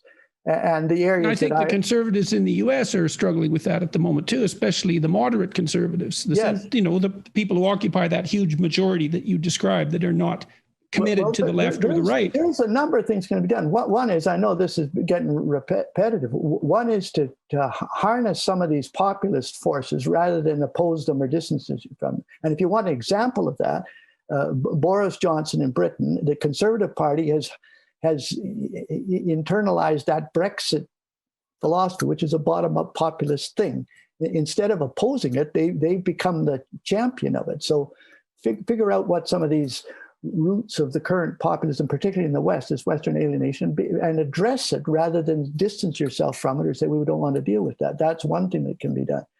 A second thing is, I think, to refresh conservative language. Even on this balancing budgets and fiscal things, conservatives said the same things over and over and over again in the old language. There's a need to refresh the language. There's other ways of saying balancing the budget than saying we're going to slash spending. We're going to make more productive use of the dollar of the taxpayer, but find some way to refresh your language. Adopt a green conservatism. I think conservatives have been slow to get onto the environmental issues, but offer a distinction from what the liberals and the Greens and the socialists are. Mainly use market mechanisms to address environmental conservation as distinct from just nothing but government regulation on top of government regulation. I think there's things that can be done there. There's additional, as I mentioned, with respect to getting young people. If you don't talk to young people in terms of the old left, right, center spectrum, but adopt some of the conceptual frameworks. Your language, adopt conceptual frameworks that are more in the heads of those younger people. Offering a different approach to poverty, like the other side has one standard approach to dealing with poverty: income redistribution through progressive taxation. That's basically the approach to poverty by the liberals, the socialists, and even the Greens. And conservatives can offer an alternative, which is basically a better distribution of the tools of wealth creation, which conservatives know a lot about. Access to capital, micro capital, access to technology, access to markets that ordinary people don't have before. And I spent 20 years trying to do this in that north central Alberta area, and I know that approach can work. That area of Alberta was my father did some studies this last years in asking why were certain areas of Alberta not prospering the way that most of the rest of the province was. And one of the areas was that big north central area between Fort McMurray and the oil sands and the Peace River country on the west. And one day we had this little consulting firm, a small group of guys from Slave Lake, the town of Slave Lake, came in and said, we want to establish a community development company with two objectives. One is it's got to earn a return on the capital it's invested, so it's a capitalist institution. But we want to undertake projects that have got social benefit to this community. In particular, we need rental housing for some of the workers that are coming in. There's absolutely nothing here. We want dual, what would be called a social enterprise today was what they were talking about. And they asked us I'd given speeches on this, so they came to us and we agreed to help. And so we created this company called Slave Lake Developments Limited. We sold shares, common shares at $1 a share. Took 18 months to raise $100,000. These people had never owned a share in anything. The Securities Commission said, why on earth would you be using this mechanism to raise $100,000? We said, this is an education exercise as much as it is a capital raising exercise. And so we managed to get some money. And then we established contacts between these people with some of the oil companies that were moving into the area that they didn't have. Not contacts with the field people, contacts with the head offices in Calgary. We had the connections there, so we give them contacts. All of this is distributing tools of wealth creation. We talked, I know I'm rambling on, but one day in our little consulting firm, I got a phone call from Bill Thwaites, the president of Imperial Oil. Rarely, well, you knew my dad. I think that's why I called the office. Anyways, it says, I hear you, my Calgary people say you're trying to get a social investment out of Imperial Oil. It says, we don't have a social investment policy. What are you trying to do? Well, I explained to him. Well, he says, this is a real estate project. Go to our real estate guy. I said, no, because I know what return your real estate guy wants, and this project won't give it. Well, he says, if it's a charity thing, go to our charity guy. I said, no, we've been telling these people there's another way to raise money than going around with your hand out to the government or to a donor. No, we want an investment from you. You're going to get a 6% return on it, but there's going to be a social benefit, which will actually benefit you too, because some of your workers will have a place. So Thwaites says, well, we don't have a policy on that. I'll have to take it to the board, he says. And he's pulling my leg. I can just imagine the board of Imperial Oil considering a $25,000 investment in slavery. So anyway, the guy calls back another 2 weeks. He says, my people, I know he never took it to the board. He says, my people say to give you the money. He says, and I know you're going to run around Calgary saying you got a social investment out of Imperial Oil, but I want you to know, in his voice, as far as I'm concerned, it's charity. And he slammed the thing down. Anyway, we got this project going. It got going. The project got built. The community company earned enough to be able to pay off the oil company. We put on a little dinner in Calgary for the oil companies. It was Imperial, Mobil, Rainbow Pipeline. We put to thank them, and we took pictures. Here's your original $25,000 getting back. Here's your 6% dividend. We took pictures, and Walt Dingle was the Imperial guy, and we sent these to Thwaites, said, "Here's your getting your money back. Here's your dividend." And I had it, and it ain't charity. And then the ironic thing, at the end of this dinner, Ed Braden, who is the Mobil representative, came to me and says, this is all very nice, he says, but it creates a bit of a problem for us. We all treated it as a charity and wrote it off. So the accountants won't know what to do with these checks. So is there some charitable project up there that you can give it back to? And so the money went around twice. But to make a long story short, this what we did was just give them the tools of wealth creation. Talk to provincial government, instead of building a little provincial building in every town in the province. In this case, why don't you give them a 20-year lease for 40,000 square feet that they can take to a financial company and get a mortgage, the first big commercial mortgage in the town? Like, why don't you do that? And we got that.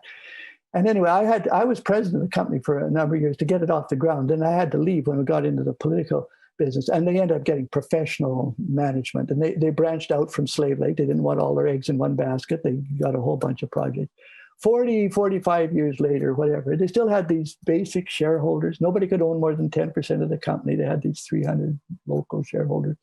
They sold the company for $55 million and distributed that among those shareholders. Now that's a fair amount of money, and that is addressing a poverty-stricken area, but by that time it wasn't poverty-stricken. But it was accomplished by the distribution, better distribution of the tools of wealth creation, as distinct from just handing them money from a pot that's been raised through progressive taxation. And why can't conservatives champion that approach to poverty alleviation as a distinctive of the conservative movement? And so I've got a whole list of things like that I think conservatives could do that would advance the cause and address the problems facing the country. So I want to ask you a little bit more about the development of the party. You talked about the founding convention. Let's go from there. And then I want to ask you about your view of Canada currently. Well, yeah, then to build the party, we didn't have a lot of money. And so we had to do it through a lot of public meetings. Eventually, after I got to Ottawa, because we're still building the party after that, the idea was to create a national party, not just a Western party. And the constitution of the party also had a sunset clause in it, that it would come to an end in 10 years. And I wanted that because I knew this political realignment principle that after 10 years, however we'd set it up in the beginning, was going to have to change fundamentally. And so there was that sunset clause, and that's what allowed us to create the Canadian Alliance as the next iteration of the thing, because the party had to decide whether to continue in its current form, do something else.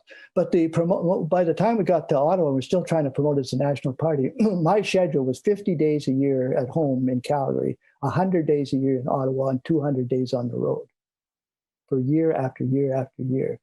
And we had some very good staff people and people on our board that made huge sacrifices in order to do that. But it's a big country.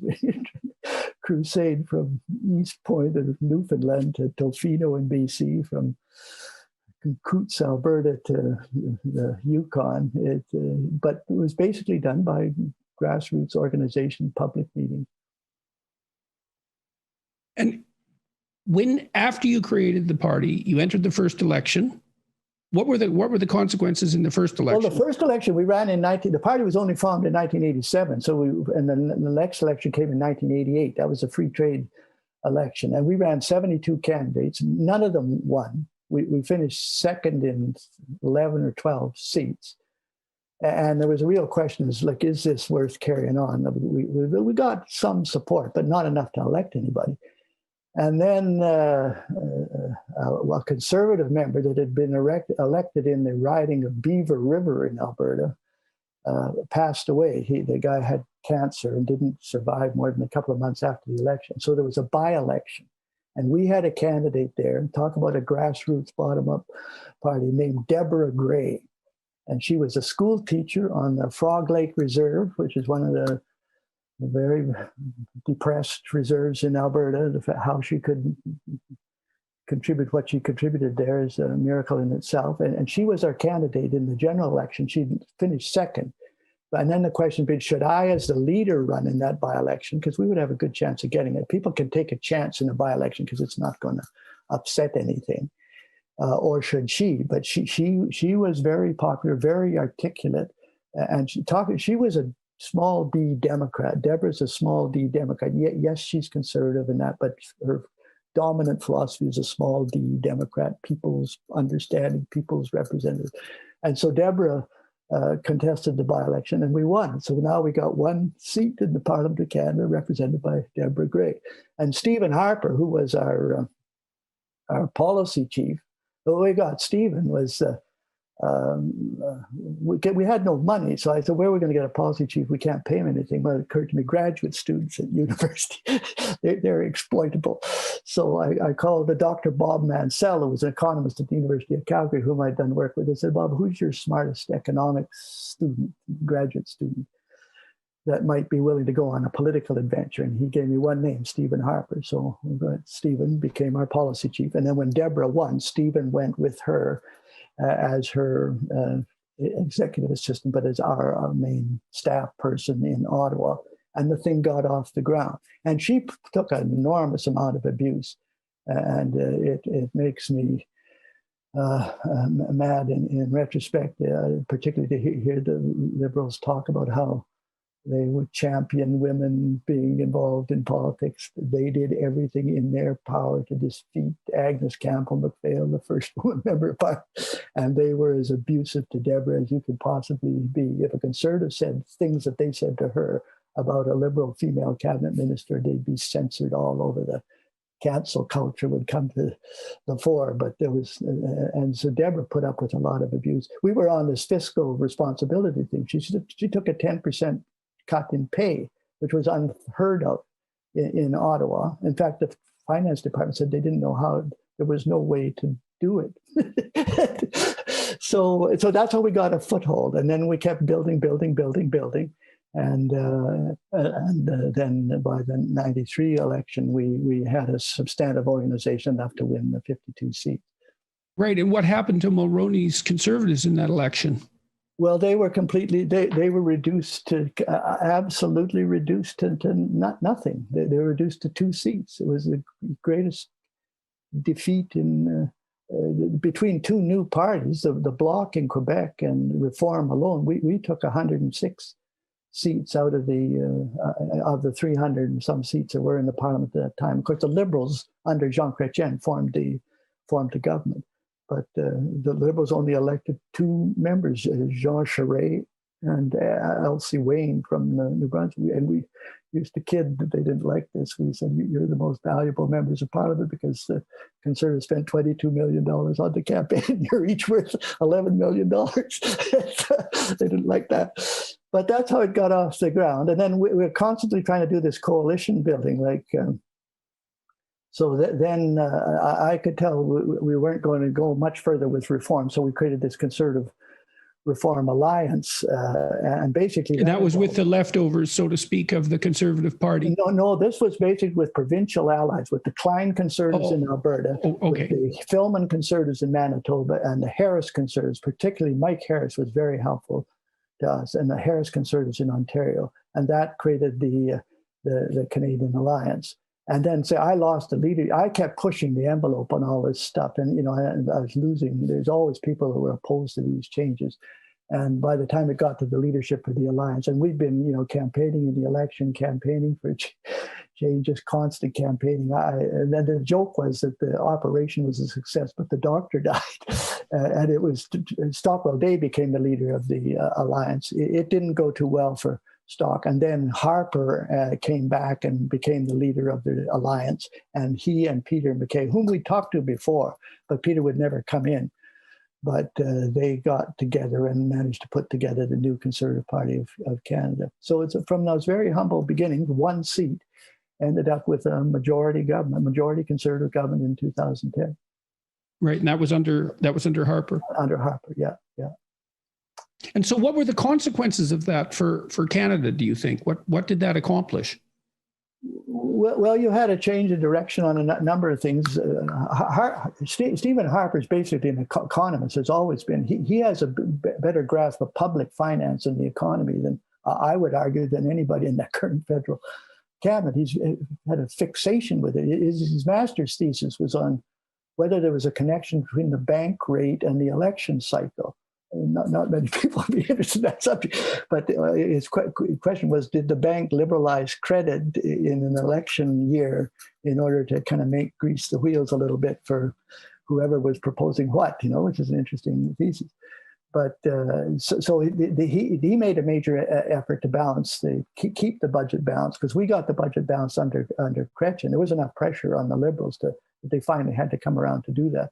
But Stephen got sidetracked or affected by the downturn in 2008, 2009. I think I've got my years right. Mm-hmm. So they got knocked off the budget balancing path for a while. He negotiated a whole bunch of freer trade arrangements with not just with the United States, with a number of other countries. He endeavored to change the equalization to be a little more favorable to the West. He pushed Senate reform as far as you could push it until the Supreme Court says you cannot amend the constitutional references to the Senate without the approval of 7 of the provinces with 60% of the population. So he did a number of things. And there's been complaints from Conservatives about the Harper administration. Why didn't you do more for the West? And I went to lunch with Stephen one time and put that question to him. And he responded in 2 ways. He gave me this list of here's what we did do. We don't get a lot of credit for it, but here's what we did do. It was this list of items that I've mentioned. But secondly, he said there was not the pressure on us to do more for the West that one would have expected given our Western roots. These Western guys seemed to assume that because we were there, we would do it. And he argued there was more pressure from, I think he had 6 or 8 members from Quebec. There was more pressure from them to do something for Quebec than there was from that big block of Western members who just kind of assumed it should be done. So one of the lessons. Yeah, well, it's necessary if you want something done often to put forward a fairly detailed plan and to keep up the agitation. You can't just assume that things are going to go your way because it isn't obvious that people will even know what that means in detail. Yes, and particularly if you don't have the numbers, because ultimately a large block of members from Ontario particularly, it's not that the Parliament was dominated by Western representatives at that time. So those were some of the accomplishments, but now the future is can conservatism revitalize itself and offer a principled alternative to the current government? And there'll be an election fairly soon. Well, so let's talk about the current state of affairs. So do you know Justin Trudeau? No, not personally. And that's a thing you have to be careful about, making judgments just from what you in the media. Again, I keep going back to my father's teaching. I came home one time vehemently denouncing a couple of politicians in Alberta. And he says, how do you know they're that bad? Well, I said, I've seen what they've been saying. I've read the stuff in the media. They're a bunch of scoundrels. Well, he said, let's do a little experiment here. Let's get a list of 5 politicians that you have an opinion on, and write down your opinion on them, negative ones that you have negative opinions on. And I'll arrange one way or another for you to meet them, or at least be at a small meeting where they are, where you can maybe get a first-hand assessment as distinct from getting it from the media or whatever. And so we did that. And then they said, then I want you to come back and tell me if your impression is the same as it was before. And we did. And I came back with 4 out of the 5. I actually had a more positive impression after actually meeting them and seeing them than I did by just absorbing what I absorbed through the media, and that, which told me you got to be careful about making these judgments without. Yeah, well, it's very difficult to know when you're informed by media sources just how partial your information is, because you don't have anything to counter it. Yeah. And the best, and none of us can actually go and say, I want a personal meeting with the Prime Minister, but there are ways of getting closer to people that are close to him, have watched him, have done things. There are ways to get closer than just to rely on media or partisan material. But with respect to Justin Trudeau, I don't feel he's a prime minister in the real sense. One of the things I worry about is virtual politics being conducted in virtual space as distinct from real political democratic space. And I get a feeling that Justin Trudeau is a former drama teacher playing the role of prime minister as distinct from being a prime minister. I think we don't have a finance minister. I think we have a virtual prime minister, a finance minister. We have a well-meaning journalist, perhaps, but playing the role of a finance minister. Nothing in her background that would suggest a grasp of public finance or the economy or anything else. And I worry about us getting into a virtual politics that is just not the real thing, that the country doesn't have a real prime minister, doesn't have a real finance minister. And one of the analogies that's come home to me on this, Sandra and I watch some of these medical shows on TV, the Good Doctor, The Resident, Chicago Med, there's a bunch of them. And those actors are very, very good at playing the role of doctors and nurses. I mean, they're charismatic, they talk, they show them in the operating room doing something with somebody's liver and putting it in a tray, like you would think these are real doctors. But they're actors playing the role very, very well. But if you were ill, and you've been through this, would you want one of them to actually operate on you? Or would you want the real thing? Even if the real thing, maybe that doctor's not charismatic, or he's got a wart on his nose, or there's something wrong, but he knows how to do the real thing. And I think the country's in danger of being governed in this virtual space as distinct from the actual space. So that I don't think of Justin Trudeau as a real prime minister. The second thing is I worry that he is guided by ideologies that have little or nothing to do with Canada. This embracing of critical race theory is not a Canadian-rooted theory or philosophy. Well, he has stated publicly, as far as I understand, that Canada doesn't really have a culture.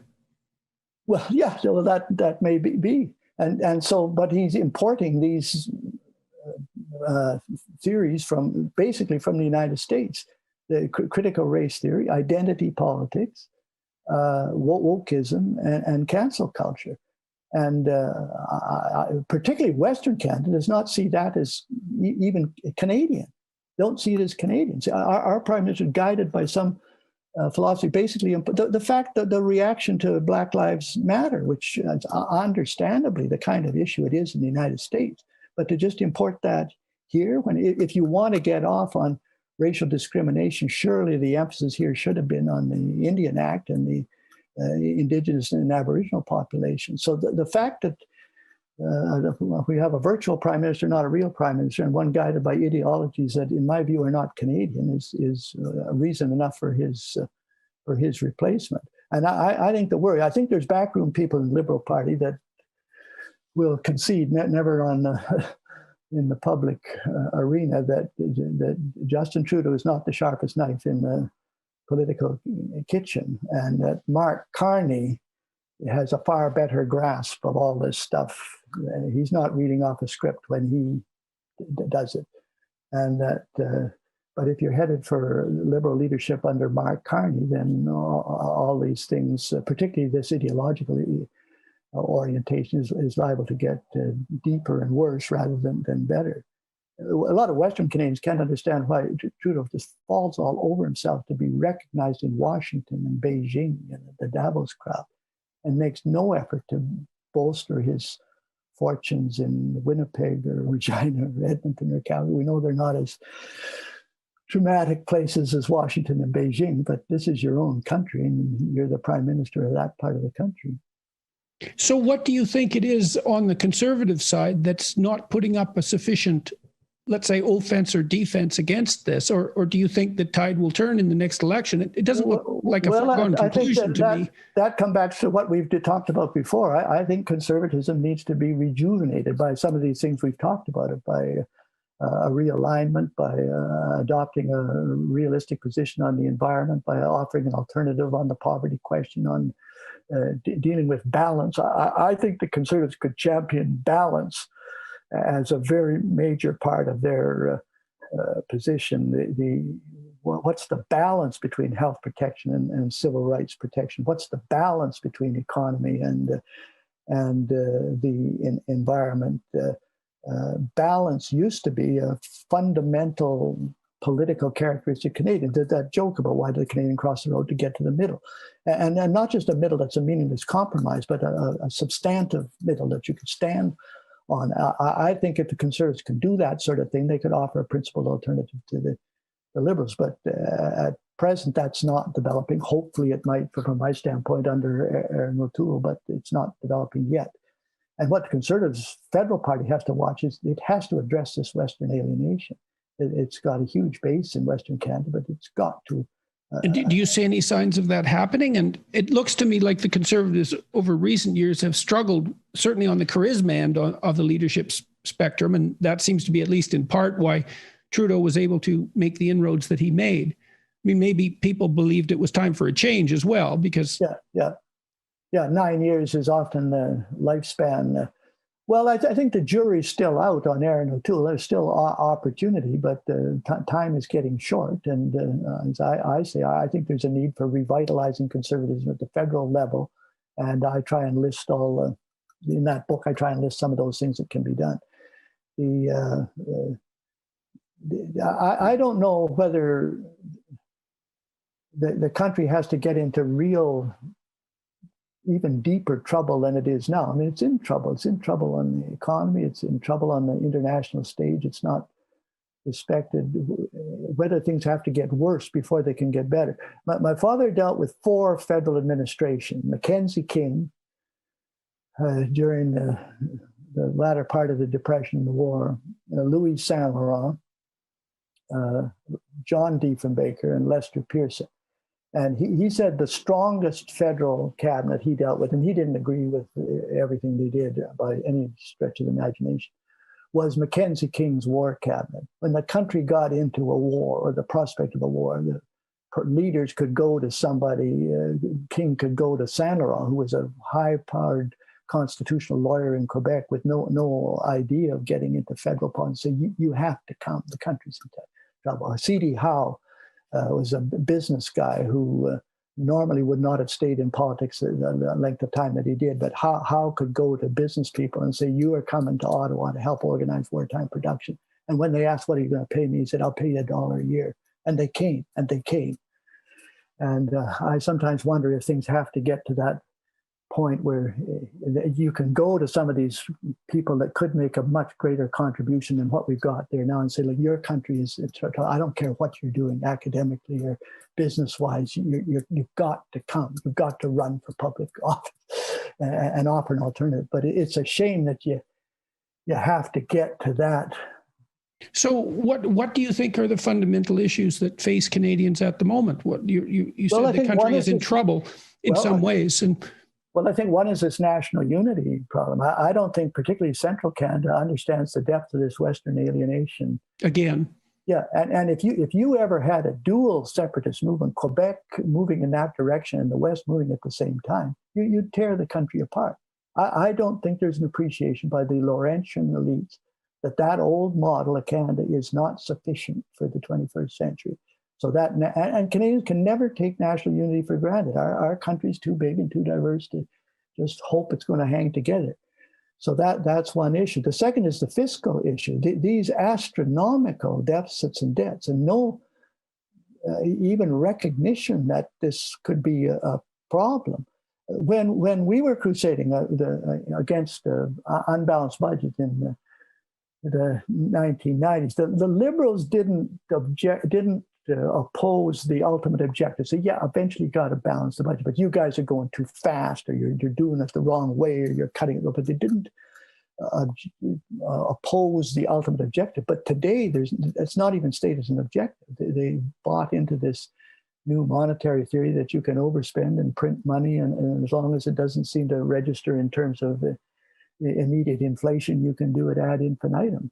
And so I think restoring the fiscal health of the country is going to be an enormous challenge. And I don't know, whoever does that is going to face a terrible task, because it can't be done as quickly as it should be or could be without causing enormous pain.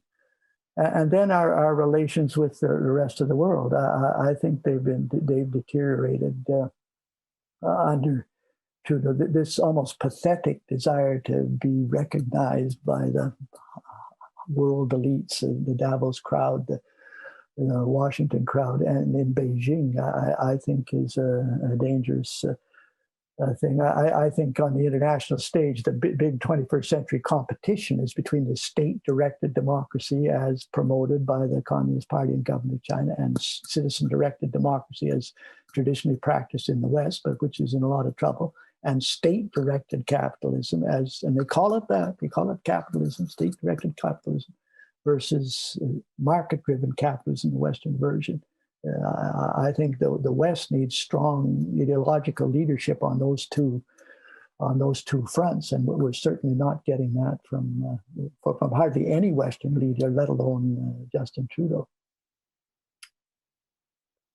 I don't want to get off on the China thing, but I went to China several times. I went to China once as the official leader of the opposition. I got to know some of these people in the International Liaison Department of the Communist Party, which is the party's foreign affairs department that establishes relationships with political parties all over the world. And these are the guys that meet you at the airport, and they have the standard question: is there somebody else? It's all been planned out, but is there somebody else you'd like to see, or some other place you want to go? And so I knew one of these fellows well enough to pull his leg. So I said, yes, I would like to meet my equivalent. I would like to meet the leader of the official opposition in China. So he goes away and huddles with his officials and comes back and says, we think if there is such a guy, he's in jail, or he should be. But then he got serious. He said, the closest thing to you is that Martin Lee in Hong Kong, who is the leader of the Democratic faction in Hong Kong. But on all my trips there, everyone from the person driving the bus to the Politburo member hammered away on those two themes. Our state-directed democracy is superior to your fuzzy, whatever that kind of democracy is that you have, and our state-directed capitalism, which has produced growth rates of 12%, 8%, 10%, is superior to your market-driven capitalism, and we will beat you on both those fronts. And they are making yards on that internationally. And so I think there's leadership needed in the Western world. Hopefully Canada could provide some of it to counter that, which means strengthening our version of democracy and strengthening our practice of market-based capitalism.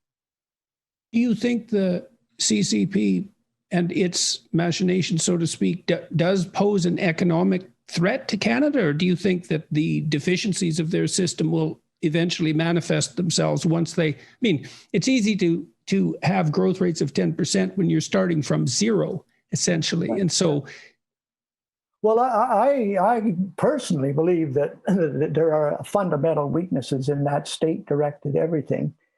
On that subject, like the last time I went to China, I went after I was out of the parliament. I knew some of these people in the international liaison department. I said, because I was on this theme of training our politicians, I said, I want to visit 3 of your main training facilities for Communist Party officials. I didn't know if they'd agree or not, but sure, they said, sure. So I went and I visited 3 of these complexes for training Communist Party officials, and they are impressive. Now, of course, you got to attend. You don't have an option of not attending. So that, but they offered 5 major courses. One of the major ones was military, still today, 20% military. To rise to the top, you had to serve in several different districts. You can't just spend your entire political life in one district. You had to be, if you wanted to get to the national level, you had to serve in different districts. You had to serve at different levels, municipal or state, provincial, before you could get to the national. You had to come back for every 5 years for a 6-month refresher course at these training facilities, which are like university campuses with buildings and training facilities, think tanks, and very frighteningly impressive when you compared it with our haphazard way of preparing people for public life. And at one of these think tanks, one of these campuses, I had a meeting with a scholar from one of the think tanks. And I asked him this convoluted question. I wasn't sure it was even getting through because it was done through translation, although a lot of those people speak English too, but they use the translation to give them time to think. So I said, in the days of the Roman Empire, because they like history, they'll talk history. I said, suppose the leaders of the Roman Empire, the Caesars, had got together and had a strategic meeting to figure out, is there any threat to our regime? Is there anybody that could ever replace us, as inconceivable as that is? And somebody might say, well, you got to watch those Persians in the East. You know, there could be a revival of the Persian Empire. You got to watch those. And someone else might say, well, we got to watch those northern barbarians. You know, they're getting pretty aggressive and they could march down the roads that we've built right into Rome. And somebody else might say, we may have an internal problem. We've got all these slaves and disenfranchised people, but nobody would have ever guessed that there was an obscure little sect in a backwater of the Roman Empire in Judea, that there was a guy in a carpenter shop and a group of 12 people, that his idea and his followers would someday, Constantine, a Christian guy, would sit on the throne of Rome and turn it into the Holy Roman Empire. You would never have thought of that. So I get this 10-minute. So I asked this scholar, could it possibly be that it's somewhere in some backwater in China that nobody's thinking about or paying it? There's some idea or some group that could actually replace the Communist Party. So he doesn't answer right away because there's a Communist Party official in the room. We got to be a little bit careful of this. And what he did say, though, surprised me. He says the environmental movement. And then he hastily said, but we understand that. He said these young people are very much concerned about this. But we understand that. And we're going to deal with that. We're going to head it off in the past. Right. Well, that goes along with people like Bjorn Lomborg's supposition that once people hit a certain standard of living, they start to become radically concerned with broader environmental issues. They're no longer, desperate to feed themselves, and they can look at the broader quality of their environment. Yeah. But I was very surprised at that. And again, it shows that we're competing. Maybe that's another front you're going to end up competing with them on. They're going to try to demonstrate that citizen-directed democracy and citizen-directed capitalism can respond more quickly and better to the environmental challenge than your system.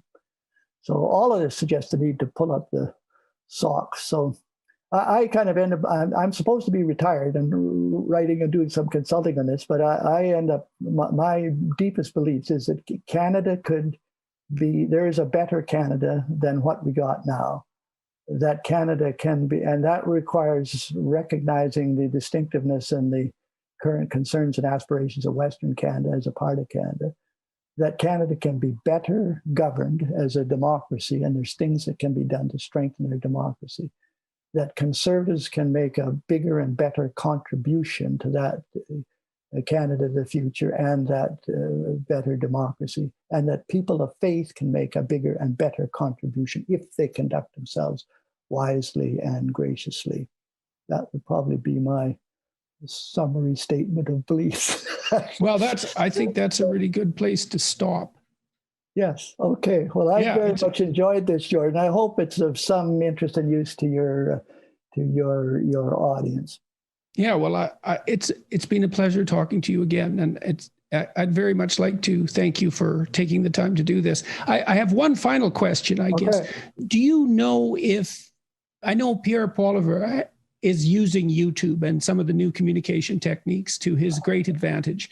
Is there any recognition among the conservatives, let's say, that while YouTube, which is the biggest television network that's ever existed by a huge margin and has almost no costs for utilization, let's say, is there any understanding that there is the possibility of communicating directly with constituents and even bypassing the media in some sense?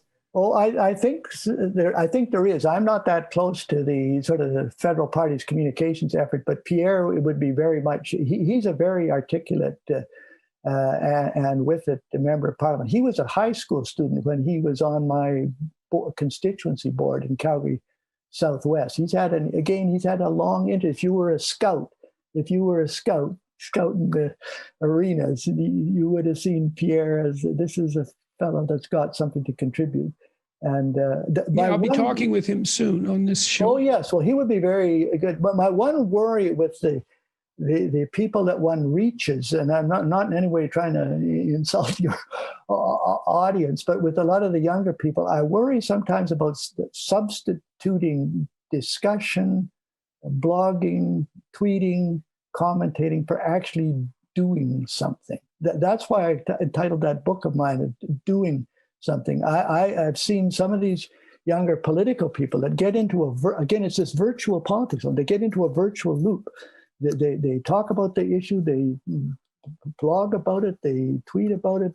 But when I ask them, did you do anything? Like, did you go and write to your member of parliament? Did you call anybody? Did you attend something? Did you consider running for office? I tend to get a blank. And I think the more there's enormous work can be done in that virtual arena, but the more it can be pushed into, okay, we've discussed this, we've talked about it, what are we going to do about it? I used to tend to end my meetings, sometimes quite antagonistically almost, with an officer. Like, I didn't come here to this meeting in wherever. I didn't come here just to entertain you or to tell you stories. I came here because we want to elect somebody to change this. And if you're just here to listen to me or to have jokes or have coffee afterwards, this is not the place for you. Are you prepared to do? I used to push people hard on that, because it's a little bit easy in our system to substitute the discussion for action. Right. So how do you tie the discussion and even the discussion with the public to concrete maneuvers within the existing political system that will make change? Well, yeah, by giving them a little list of some things they can do. Like if I was at a meeting where they're discussing this balance between health protection measures on COVID and the protection of your rights and responsibilities under the Constitution, if you're concerned about your limitations on your rights and freedoms, have you written to the Attorney General? Have you called the Justice Minister's office? Have you talked to your MP to register that concern? Have you done something? And often just a little thing starts to trigger something. Have you gone to a meeting of other people that are doing this? Here's 3 think tanks that are doing some work in this area. They desperately need money and more contacts. Can you contact any one of them? Just getting some little action like that usually leads to something else, if the person's action oriented. So are those things detailed out in your book? Because I think people don't know these action steps. Yeah, fair enough. On both the Democratic front, which is relevant to, you don't have to be a conservative. I say to everybody, we're all small d Democrats, and we're all Canadians here in our political arena. So that we have in common. So these measures to strengthen democracy are in everybody's advantage. And then I've got another section that deals with just strengthening conservatism, if that's your orientation. Yeah, do something. Well, thank you very much again. Thank you, Jordan. It was a pleasure seeing you. Let's keep in touch. Yes, definitely. Okay, bye-bye.